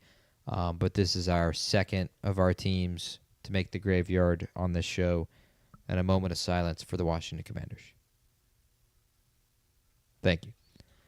How many more offensive line injuries before I get to request to be in the graveyard? Your team has a winning record. Yeah, Shut the you're- frick up. I don't You're care. the 6th seed. Shut up, shut I up, don't shut up. care. I don't, You're no, 5-3. you were like, man, I hope you can't tell me to shut up after you said you wish that you could experience something like our field rush because you don't get it. What do you Just like mean I don't get just like I don't get being Yeah, in the you graveyard. don't get, so shut up. Yeah, but You told me to shut up about Yeah, it, I so I'm did. telling you to shut up All right, about fine, it. fine. You have a legitimate winning record. You're in the playoff picture as we speak. Why do My QB is dead. Tyler Shuck is starting for his team. After My he had to QB's watch not far Spencer behind Rattler. you. He leads the league in pressures. He's alive and well right now. He's second in Yeah, the league in he's passing, and chilling. he's dating Madison Beer. That is true. He's doing just fine. Yeah, he's chilling. Do you like how I put the teams that have been on the graveyard like in the back, like we've forgotten about them? They're just like Yes. in the back They're gravestones falling away. into distant memory. Yeah. Sadly, the Commanders are there. Now we'll go to the teams left off. Now the Browns stay where they're at. They were on graveyard watch, but I'm going to keep them on watch because they get to play the Jets this week. And then they'll be 3-6, assuming they win that game. And they will host Lamar and the Ravens, and they could be 4-6 and make a really big statement and really kind of punt that season. Lamar doesn't play necessarily great against Cleveland. He doesn't play great against really any division opponent besides the Bengals. I'm going to keep them where they're at. I think they're going to win this week and beat the Jets, I'd assume. And then I think they're going to be really competitive against the Baltimore Ravens in 2 weeks. So I'm leaving where they're at. They're not dead yet. Although Dylan Gabriel ain't really good. When are we getting Shador? We need to get Shador soon. I can't wait for that.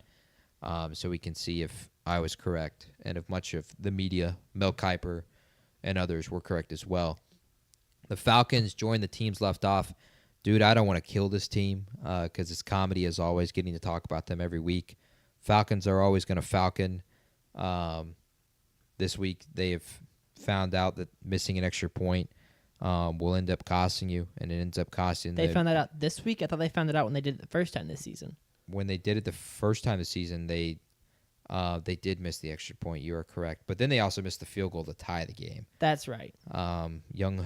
Young Wei Koo misses, and now the Falcons are on their third kicker, and it's Zane Gonzalez, former Commander and also former Patriot, as Harris pointed out earlier. As I said, I might keep them here forever because it's hilarious. It's just hilarious to laugh at them.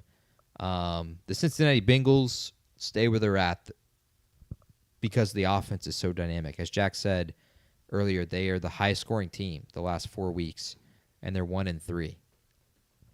Diabolical. It's true dysfunction in that locker room too, with the comments from Chase Brown and Jamar Chase, both the Chases. Poor Joe Flacco, which would have been poor Joe Burrow. This would not have been any different. Yeah. Sanders made the argument maybe Joe Burrow could have scored 50 points. I think that was Jack, but it's a valid argument. It was me, but He sure. might have just willed the team to a win. You don't know. I don't know. Maybe no. I don't think he would have. You can't. The image of Colston Loveland with the three guys around him, as everyone has a chance to tackle and he still scores on that play, is going to haunt Bengals fans for a while. Now we'll go to the pyramid in Tier 6. where we have the Pittsburgh Steelers that are staying there. What a statement from them. But how often are you going to win a turnover battle 6-1?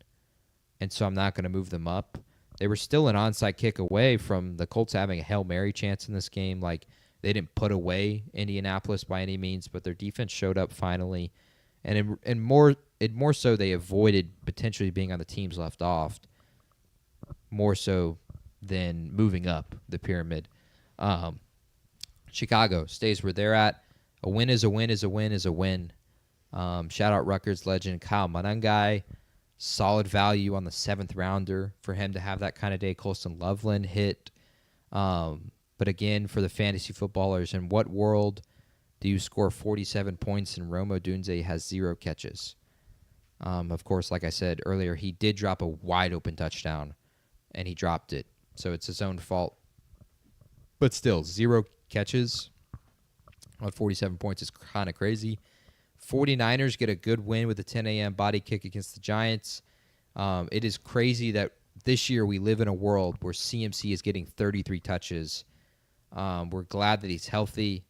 But again, the running theory continues of he is sacrificing a player every single week. This week it's Michael Williams, their first-round pick out of Georgia, who has torn his ACL.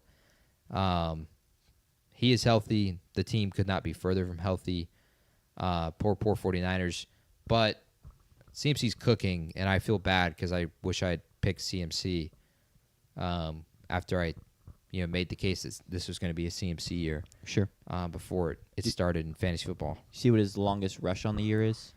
It's 19? 16. 16. Which is pretty impressive for the volume he gets. And that's not me dogging on him. It's just kind of more of a weird fluky thing because he's fantastic. It's crazy given their success in the running game over the years. Yep. The Cowboys, poor Dak. The season is not over, but they're going to have to get hot against offensively. You go in on the deadline getting Quinnen Williams and Logan Wilson. We're going to see if it'll move the needle. I don't think it's going to move enough. It's not Micah Parsons at this point. But poor Dak. Every time Jerry makes some move, it's just, damn, bro. You wish Dak was in a different spot. Maybe he wouldn't have gotten this opportunity, and he wouldn't have had these kind of weapons around him because, at least to Jerry's credit, he's continued to put great receivers around him. But still, you feel bad for Dak every single year because Jerry makes some bonehead move. And this year it was trading Micah Parsons. The Carolina Panthers, they're not here in the chat, sadly. What a showing from them. We'll film our apology here after this. They show up just like Bryce Young does on Sundays. I like it. Congrats to them. You are on the bottom of the pyramid. Celebrate that, I guess. And I wrote in my notes again what I said earlier, but I didn't say anything earlier because you guys weren't here. So I'm not going to say what I said earlier because there's nothing to say. I'll just say it in my apology, I guess, here in a little bit. The Vikings rejoined the pyramid. If you saw the score on your real app, because we don't use ESPN anymore, terrible company, shout out Disney. Sadly, I love Disney.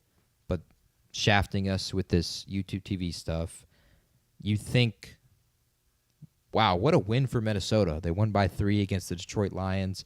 But statistically and box score-wise, they were not great. JJ was 143 yards through the air. He threw a pick in this game. He had just 9 carries for 12 yards. This game was dominated by the Minnesota defense.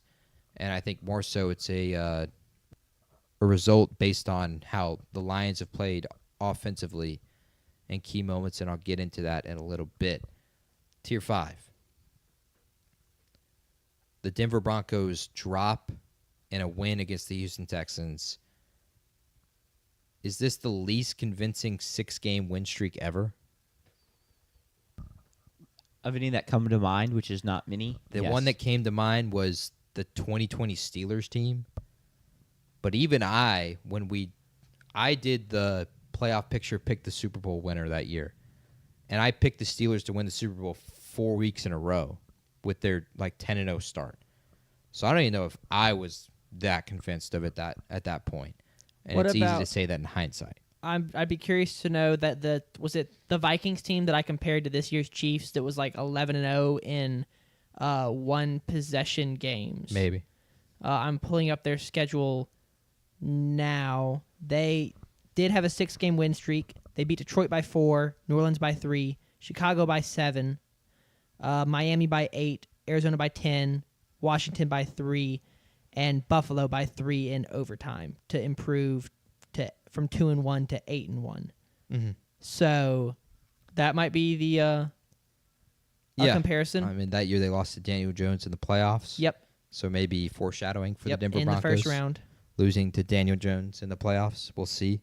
I mean, I'm surprised they didn't make a move at the deadline at 7-2. The Colts made a move. I know the Patriots didn't make a move, but the Colts made a big move trying to get somebody. Why didn't they go after anybody? Maybe Sean Payton's really big. He's egotistical. He loves his guys. He loves his guys. Yeah. And so he didn't really want to go for anybody, but I'm surprised they didn't. That defense is still elite, though. The Jaguars stay where they're at. Again, a win is a win is a win is a win. The Travis Hunter injury sucks so much for their watchability. But you have to keep fighting because Jacksonville has a head-to-head over Kansas City. They're also technically a half a game ahead of Kansas City. You just have to secure the same record as Kansas City somehow, and hope that Kansas City doesn't chase down Denver or Los Angeles because Jacksonville's not great, but a year one playoff bid for Liam Cohen might help them a ton next year. Because right now you're among the teams that can compete for a playoff spot, and you're too far away from the teams that are going for the number 1 overall pick. You don't want to be in the middle and picking 14, having missed the playoffs, and you just continue to have more questions about Trevor Lawrence. But they pull off a miracle somehow against Geno and the Raiders, and a win is a win is a win is a win. Chargers, Alt, Slater, Becton, Hampton, Najee, Haskins, Mack, Tarib still. That's 7 starters that have missed games. Haskins would have been a starter because of the loss of Najee Harris and Amari and Hampton. Khalil Mack returned, but that's 6 starters that are gone on a football team that starts 22 guys. So it's all on the shoulders of Justin Herbert for the rest of the year. And it's not just the start. Did you mention the backup offensive linemen that weren't starters that have also been hurt? I have not mentioned them. Yeah. I just mentioned don't big bother names. mentioning them. We don't have to get into the details. It's all on the shoulders of Justin Herbert going forward. So get your bets in for how it's going to Quentin go. Johnston, he's missed time. I'm going to bet it does not go well. Are y'all going to bet that it goes well? He gets a playoff win? I'm more optimistic than Sanders. Apparently, I think they're going to lose in the first round of the playoffs. Sanders thinks they're not going to make the playoffs. Crazy. I just don't know, like, in this AFC, I don't expect, like, I will, like, the Chiefs are right on the outside looking in. You have to play them again. The Ravens are going to make a push in all likelihood. Lamar Jackson's going to carry them that far. I don't feel good about them making a playoff game. I wouldn't be surprised if they made a playoff game, but I don't feel confident at all. I mean, if you start off 6-3, that's a pretty good spot to be. Yeah. Yeah. I would agree with that. I'd rather be 3-6 and have all those guys be healthy. Yeah. No. I wouldn't, because obviously if they're all healthy, it means it's still not working. I'd rather be 6-3.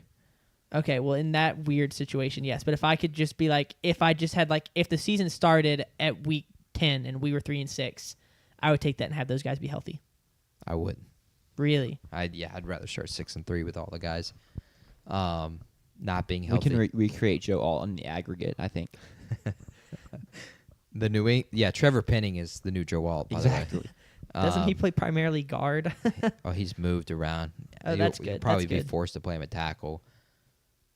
Force is not the word you want to hear. Sorry to interrupt. Not at all. Not at all. Finally, the New England Patriots. Drake May joins an elite list. This is since the merger of the AFL and the NFL. He joins a list of, this is the longest streak of games in a row, which is redundant, of 200 passing yards or more and a 100 passer rating or more. 8 games in a row for Drake May this year. There were 3 other quarterbacks that have done that ever. Tom Brady, Tom Brady, Aaron Rodgers, Aaron Peyton Rodgers Manning. and Peyton Manning. Wow. Actually, Yes. I mean, just named the three of the best quarterbacks ex- ever. So Exciting whites. Exciting whites. Drake May is joining Elite Company, where his floor, I guess, at this point right now in the season is a 200 passing yards and 100-plus rating. Rodgers did it twice, and his longest streak was 12 games. So Drake still got 4 games to go to chase him. All of that being said, though, for Drake May, their wins are over the Dolphins, who are in the graveyard, the Panthers, who are ass, the Cleveland Browns, who are in the graveyard, the Saints, who are in the graveyard, the Titans, who are in the graveyard, the Falcons, who should be in the graveyard, but I'm leaving them so I can laugh at them, and the Buffalo Bills. So one good win. They lost to the damn Raiders, if you don't remember, first week of the season. So for power rating perspective, they stay where they're at for me, and they're not going to move up any higher at this point. The Texans stay where they're at as well. To reiterate again, elite defense, no pulse offense. The CJ injury is going to hurt them. Of course, he missed times, and we already talked about his concussion stuff earlier. Hopefully, we pray it doesn't become a thing. And Cromie obviously doesn't pray as the Dogs score another banger. nope. It was just wide. outside. Never mind. Why'd they put up a 3? Did I not see a 3? They thought did. they scored. It kind of looked like it Everyone- went in the way it hit the ball and popped off the net. That's crazy. It was a wild miss. Forgive me. Continue to Tier 4. And the Indianapolis Colts stay where they're at. As you saw, they were and are properly power rated. True. That's all I'm saying. We had yet to see really a bad everything go wrong game, and we saw that. I think now you bring up a conversation of now that they had this loss, does the conversation of being them to be the best team in the NFL shut up? Yeah, Yeah. I would argue. Does that mean I was right? No one would care if they had lost the Broncos game with that conversation, maybe. But they're going to respond. We all have faith in them still, but they're properly power rated where they are here on Tier 4. The Packers finally have to drop pretty much an unexcusable loss. 5 drives in the red zone, 6 inside the Carolina 25, 13 points. That's 6 drives inside the 25-yard line, 13 points. And Love has another head-scratching game of throws that make no sense. The Lions stay where they're at. The offense is so high-powered. It's just that they're struggling to stay consistent in performances, and their defense doesn't string together consistent performances either. They, at their ceiling, at their peak, are the best team in the NFL, but they can also lose to anyone. They can lose to the Vikings after J.J. McCarthy, who hasn't played since week 2. So this team, I think, has kind of reached their ceiling here. I don't feel like I'm ever going to put them higher on this pyramid going forward, and they will sit here at Tier 4 for now. Baltimore Ravens, welcome to Tier 4. They're back with Lamar. Lamar's played 5 games this year. He's thrown 14 passing touchdowns. They are just dynamic offensively with him, and now they have had 3 straight weeks of good defensive performance. So is the defense back? I don't know. They did play the Dolphins, so I don't know how much credit or power you put in that. I'm going to keep them at Tier 4. Other power rankings would have them way higher. Yeah. But I have them here at Tier 4. Still, Tier 3. Buffalo has fully found their identity running the football. And I also am actually surprised they didn't make a move the deadline today, that they didn't go after another defender potentially or another offensive weapon like a receiver. They were talked about with the 2 Saints guys potentially, but no dice for them. The Rams are into Tier 3. Their 2 losses are the shocker in overtime to Jake Tonjes, Mac Jones, and the 49ers, in a game where they are a kick away from winning against Philly twice. They had 2 kicks to win it. Everyone is going to make the argument and should make the argument in their eyes that they're better than Seattle. We'll see in 2 weeks when they play for the first time finally.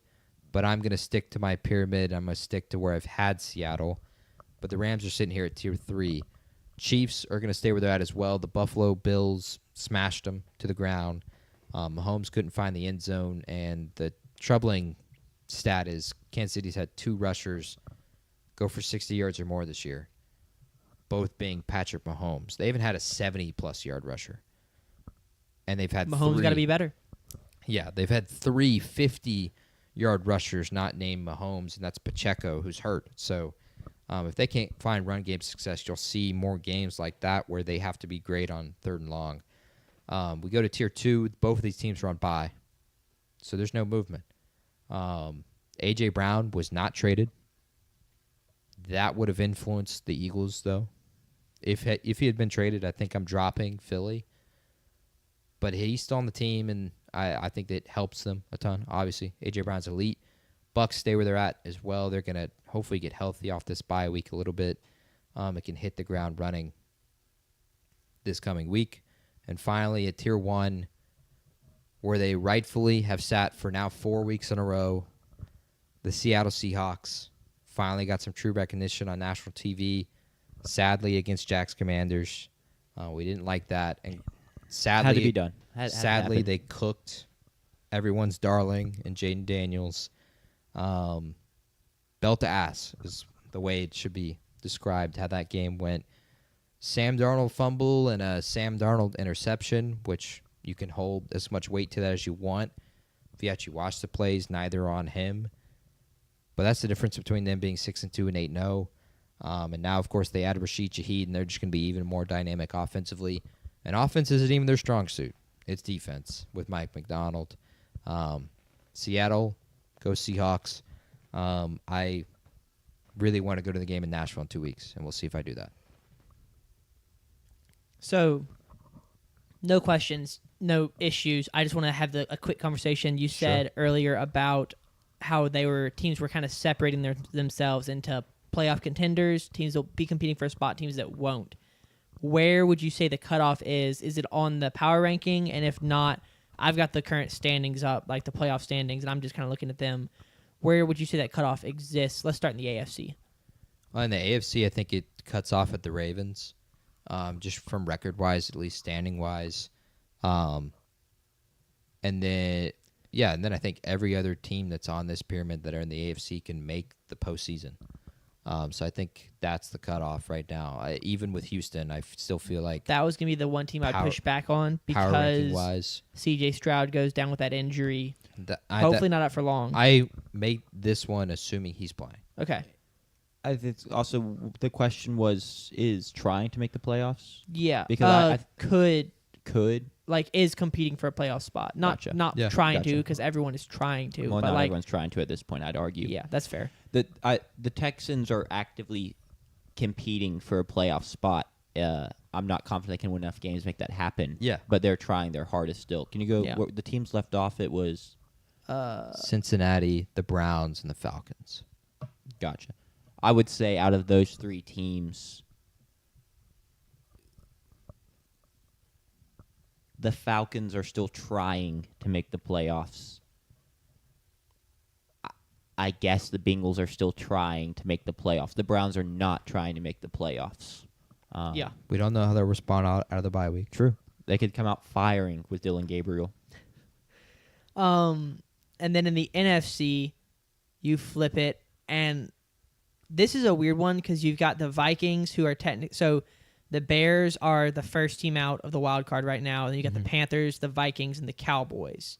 Yep. I don't think the Cardinals are competing for a playoff spot. Do you think the Falcons are?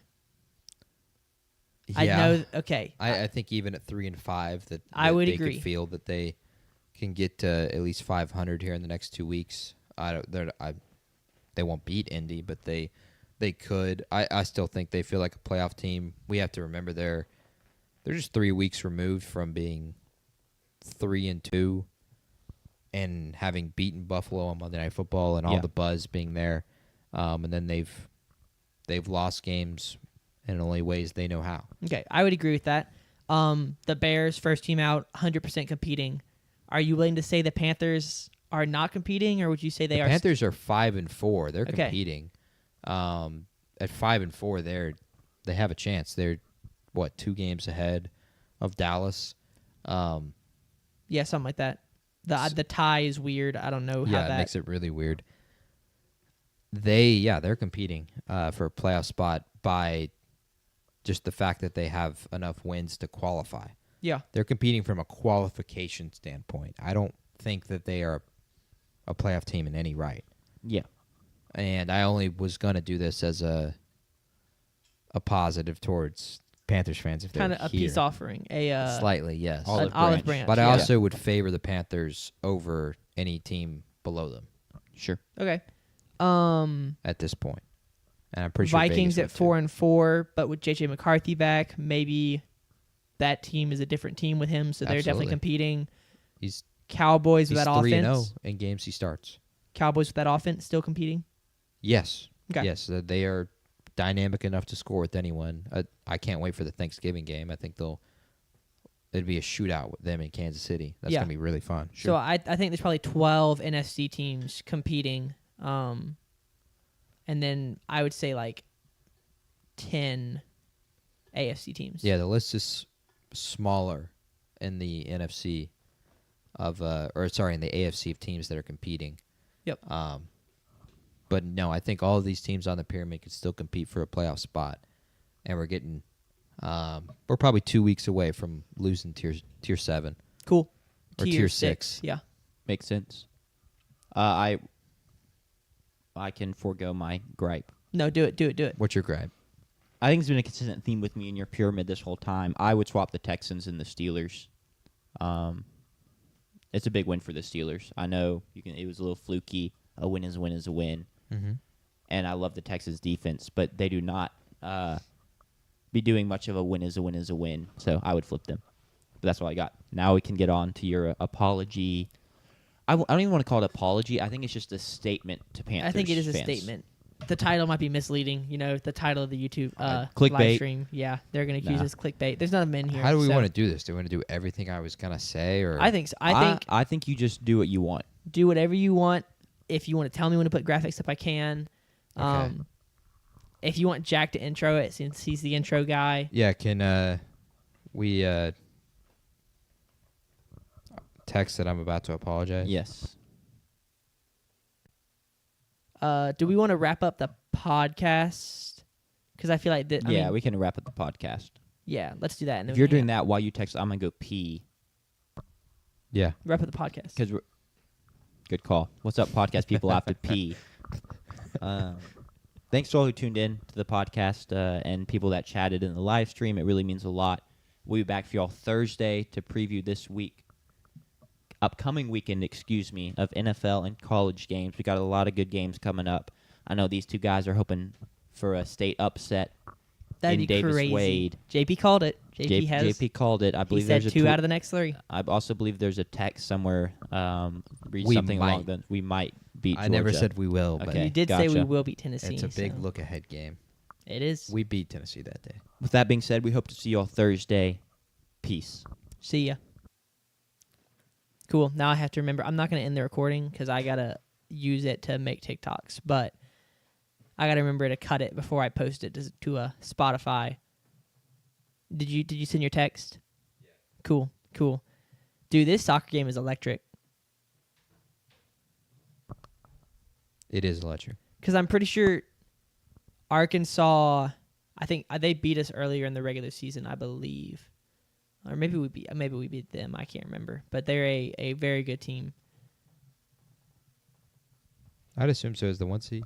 Yeah, I wish that there was. Maybe there is, but I don't know what women's soccer bracketology looks like, so I have no idea if we're in or not right now.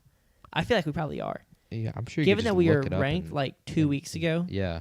I feel pretty confident that we're in. And if we get this win over Arkansas, like, even better. What I don't know is we've got a different goalie that's been playing.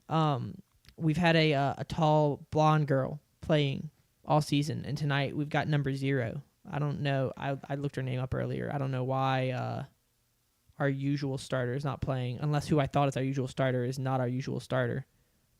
But tonight we're playing Jenny Harrison as opposed to Sarah Womack.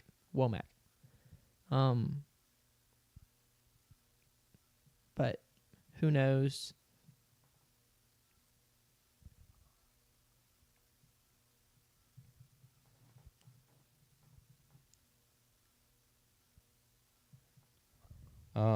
According to Oh boy. a site for bracketology for women's soccer, a blog page, we are projected to be just in. Okay. Excuse me, at an 8 seed or a 7 seed. Okay, and so this win would solidify. Yeah, hopefully. And I think women's soccer is 64 teams. Yeah, it's seeding. Yeah, it's the same as basketball. 32 conference champions make it. Yeah, we probably still make it as an at-large. So seeding would mean we would host at least a regional. Yeah. Or I guess the first set of games. All right. I don't remember how that works. So we'll go ahead and walk through what we've got. We want this to be really good for Panthers fans. We want this to be a clean video because we're going to post it for all of them to see, even if they don't want to be here for the live stream. I have the TikTok video, so we can provide, that can be the backstory. I've got, I don't remember what, okay, that's not anything. I've got Bryce Young stats, Carolina Panthers stats, your bet slips. Which slips? You only wanted the one, right? I don't want the Panthers 6.5 one anymore. Which is on the right here. So delete that. Okay. Dude, it's 5.5. Dude, that's even within range. Do you want anything else? That's not within range. I won't lie. No, I want those 3. Okay. So we got those 3. I'll just leave those there at the bottom. And that's it. So, okay. Whenever you're ready. Welcome, Panthers Nation. Keep pounding, as you guys like to say there in Carolina. Crazy. This is what you've been waiting for. A TikTok that got 12,600 views, if I'm not mistaken. Something like that. Tons of bookmarks, tons of saves. That, of course, was posted by Panthers fan pages, and so that content has also gotten a ton of likes and a ton of dislikes for sure. We welcome you to Technical Fowl. Thank you for joining us. Thank you for clicking on this video. While you're here, like and subscribe. Yeah, that's right. I said it. Go ahead and do it. It doesn't hurt you. You can see me give more bad takes in the future and continue to hate on me if you do so. For backstory, for those of you that don't really understand what's going on, this is in a TikTok that we posted here on the Technical Fowl TikTok page, of course, that was filmed before the preseason in the NFL when Sanders, Jack, and I did a breakdown of the NFC South, previewing the season, previewing the Carolina Panthers. We selected me to do the TikTok for the Carolina Panthers as the prediction, I guess, for the page. This is my prediction, I will say. This is all of me. These were my words. These are things that I truly believed. You can also go watch the YouTube video on our prediction on the entire Panthers, and I reiterate a lot of the stuff I say in this TikTok. But for context, here is the TikTok. The Carolina Panthers are candidates to go 0-17 next season. I have them personally going 2-15 because even the bad NFL teams can win games. Bryce Young was playing well last season, but this is one of the worst rosters in the league, if not the worst. Defensively, they're going to rely heavily on rookies. Nick Scorton and Princely are going to be edge rushers that have to play big for them. Ted McMillan had big questions of, is he even a number one receiver? And he's going to be forced to be the number one receiver for the Panthers next season. The schedule does not play out easy for them. They have to play teams like Buffalo, Green Bay. This is just, it's not an easy schedule for the Panthers whatsoever. I have them winning 2 games early, Atlanta and Miami. But from there, I don't see them winning another game. Their Vegas win total is 6.5. One of my favorite bets of this season is going to be Panthers under 6.5. The roster is just not there. Think of the roster, and outside of Derek Brown, Name one guy who's top 10 in their position in the NFL.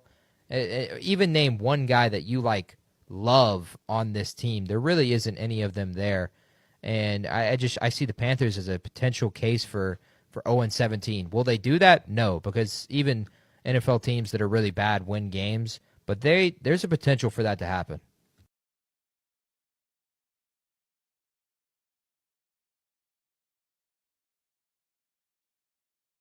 Good. We welcome you back after you've just watched that. Of course, lots of thoughts come from that, a lot of things that stick out that you would like to respond to, of course. But for starters, before I get into what has transpired since then, how I feel right now, and then ultimately what you guys might be looking for, an apology, I would like to give context on what I had, the information I had in front of me that led me to have that opinion. And we'll start with what the Carolina Panthers were. For an offseason context, they were 5-12 the year prior. Their Vegas win total was 6.5. Bryce Young had got benched for Andy Dalton. And this was Bryce Young in his first 18 starts and his last 10 starts. He was, in his first 18, he was 2-16. He had a 70 passer rating. He had 11 touchdowns to 13 interception, and he threw for 173 yards per game. But post Andy Dalton benching in his last 10 starts, he had a 4-6 record. He had an 89 passer rating, 15 touchdowns, 6 picks. He got up to 210 passing yards per game. So there was a little bit of promise there. But for the most part, I looked at his record in the past, 2-16. I looked at his stats there, and I thought that was more so the Bryce Young that we were getting as opposed to what we were getting at the end of the last season. And then the big one for me is what the Carolina Panthers as a whole organization and team were.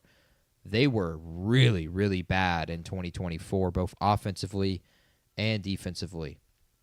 Offensively, they were sitting in the 20s and everything, points per game, yards per game, third down conversion percentage, red zone scoring percentage. And then defensively, they were the worst defense in the NFL, and not just the worst defense in the NFL. They were historically bad. They allowed the most rushing yards per game since 1978 coming into the season. And so you'll say, okay, well, how do they change that? By adding players and letting players go. And we'll go ahead and show you their additions, both through the draft and their offseason losses. And those were their additions. They had added Rico Dowdle, who was a part of one of the worst rushing offenses in the league. He got up to 1,000 yards. I give him credit, but everyone has to get numbers for some team. And he was in large part viewed as the worst rushing attack in the NFL, worst rushing backfield in the NFL. They added Trevon Moehrig from the Raiders, who was a starter, Bobby Brown from the Rams, and Patrick Jones for the Vikings, who actually had a good season getting to the quarterback. In the draft, they added Tet McMillan. Tet is a star right now.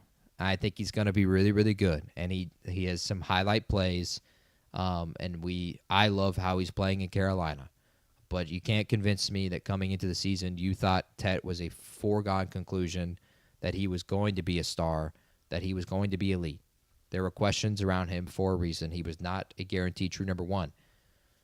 Then you added Nick Scorton from Texas A&M, Trevor Etienne from Florida via Georgia, and then Princely Umanuelen from Ole Piss, the school up north. We're a state podcast for context. We hate Ole Piss.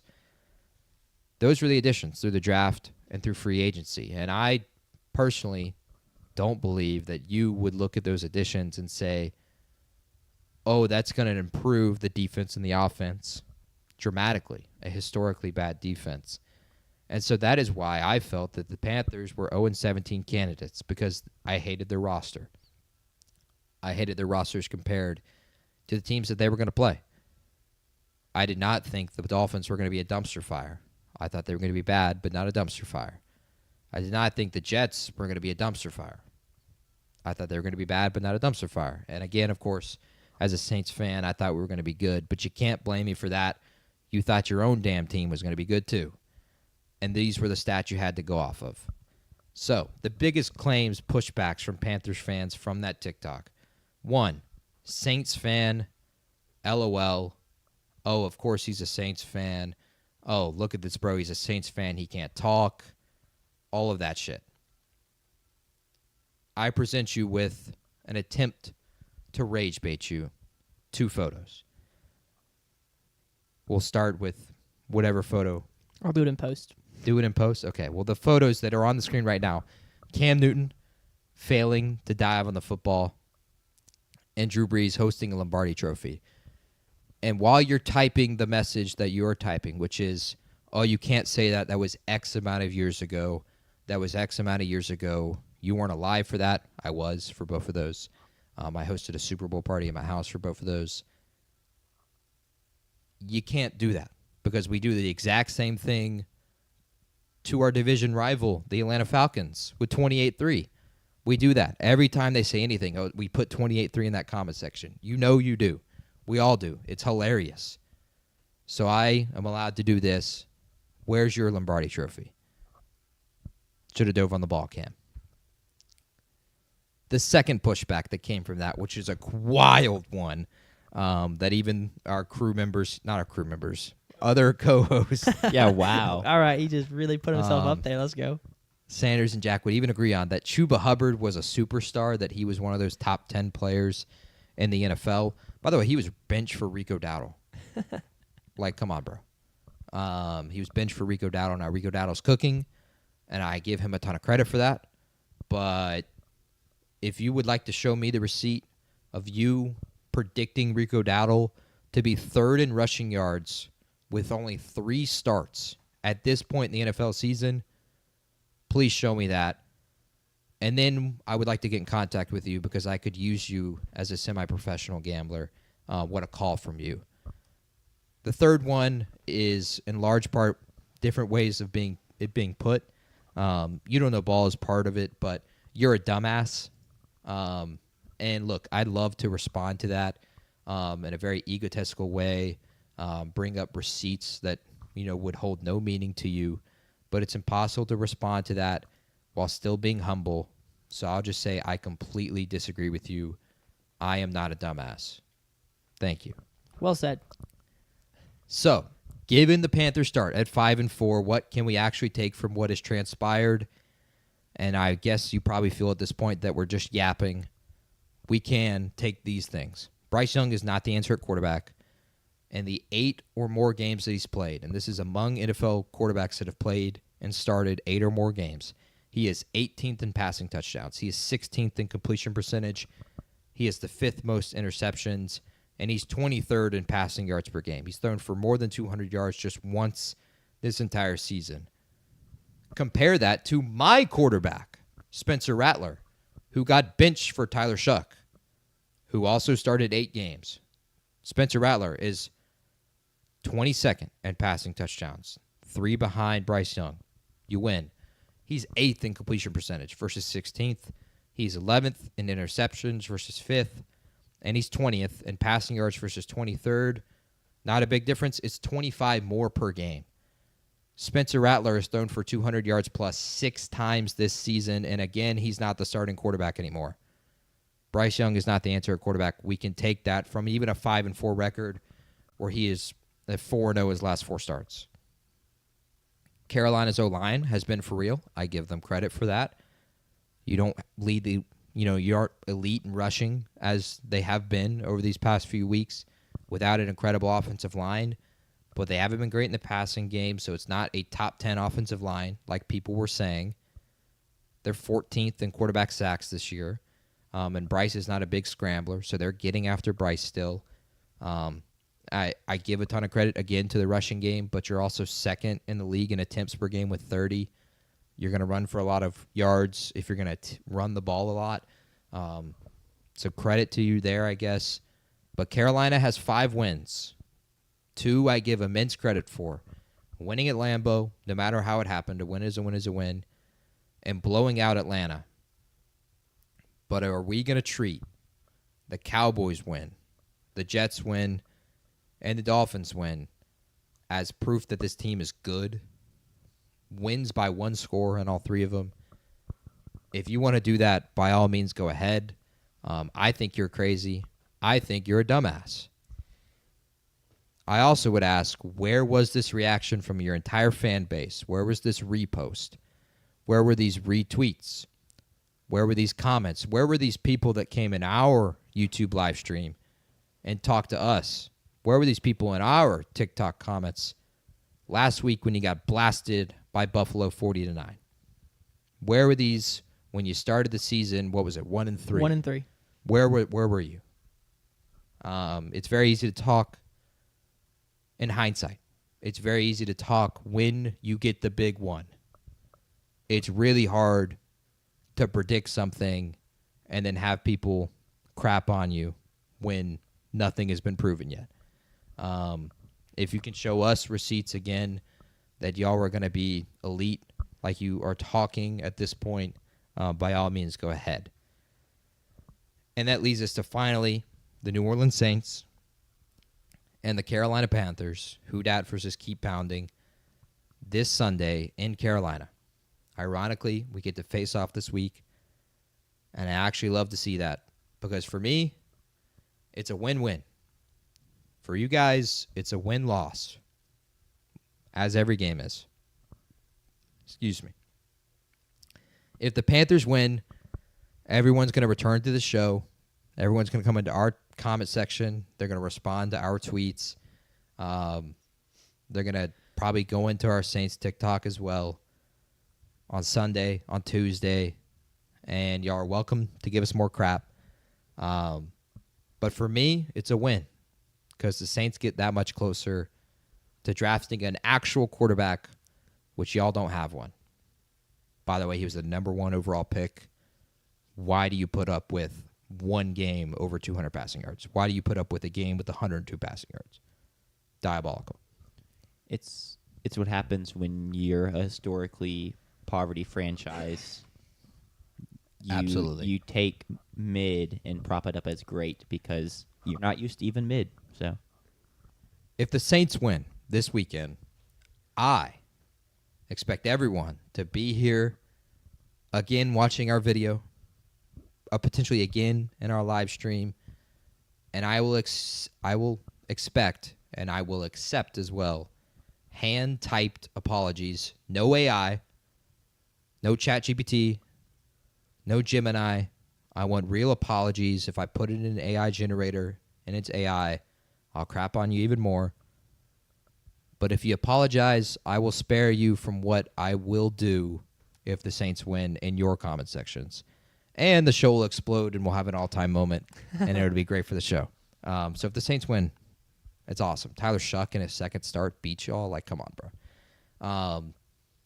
All of that being said, I still could be right. Their win total to end this year right now sits at 8.5, and they're favored to go under 8.5 wins, and that's with 5 wins already. But for finally what y'all have been waiting for, I would like to sincerely apologize for what I thought the Carolina Panthers were going to do this year. And the best way I thought that was possible was by showing you the cold, hard cash that I worked for, that I lost, that I essentially made donations to FanDuel with these slips. And feel free to screenshot, laugh at, whatever. I'm a semi-professional. I've made money gambling. You probably haven't. If you need help, seek help. Don't lose everything you have. Obviously, don't make donations like I did, because I did that by putting $50 on the Saints to win the division, putting $50 on the Panthers to go under 3.5 wins, and putting $50 on the Saints to go over 5.5 wins. And for that reason, I am sorry. Thank you. Who dat? good stuff, JP. Good statement. Appreciate it. Cool. I think we can wrap up the live stream. Yeah. I mean, I don't have no desire to pick games for Thursday on air. I'm ready to be done. Yeah. Okay, we can. We have to. Okay, Yeah, fine. It's We have a no choice. tradition. All right. Let me pull it up.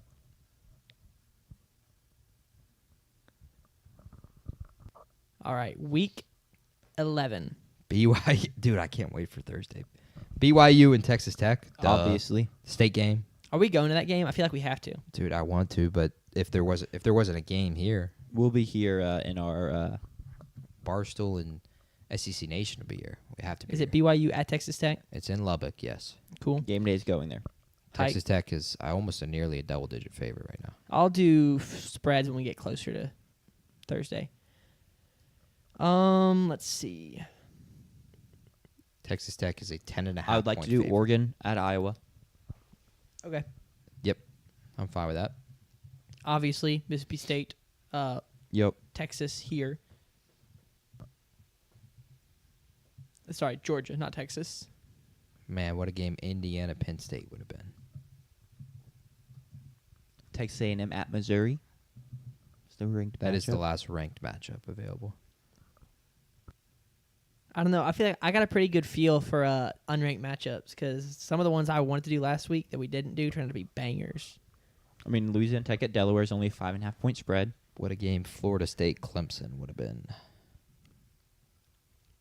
I'm down. I think Texas A&M at Missouri.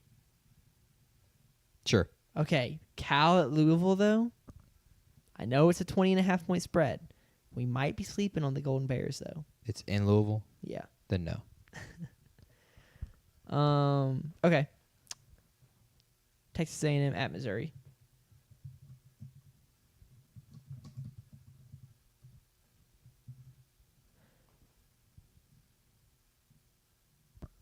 NFL games. Oh yes, NFL, and then we'll try and do a fan game of the week. Yes. And if no one responds, then we won't. Man, NFL Patriots, games. Buccaneers. Ooh, that's a good We've not one. really talked about the Patriots much, considering they play bad teams, to put it nicely. Patriots at Buccaneers. Yeah, definitely Pats Bucks. Eagles, Packers. Definitely. Monday Night Football. And then it's like, do we want to do... It's either Rams Niners or Steelers Chargers or Saints Panthers. I was about to say Saints Panthers would be crazy. Saints Panthers. Let's do Saints, Panthers. We have to because We we have to definitely talk have about to, it yeah. after anyway.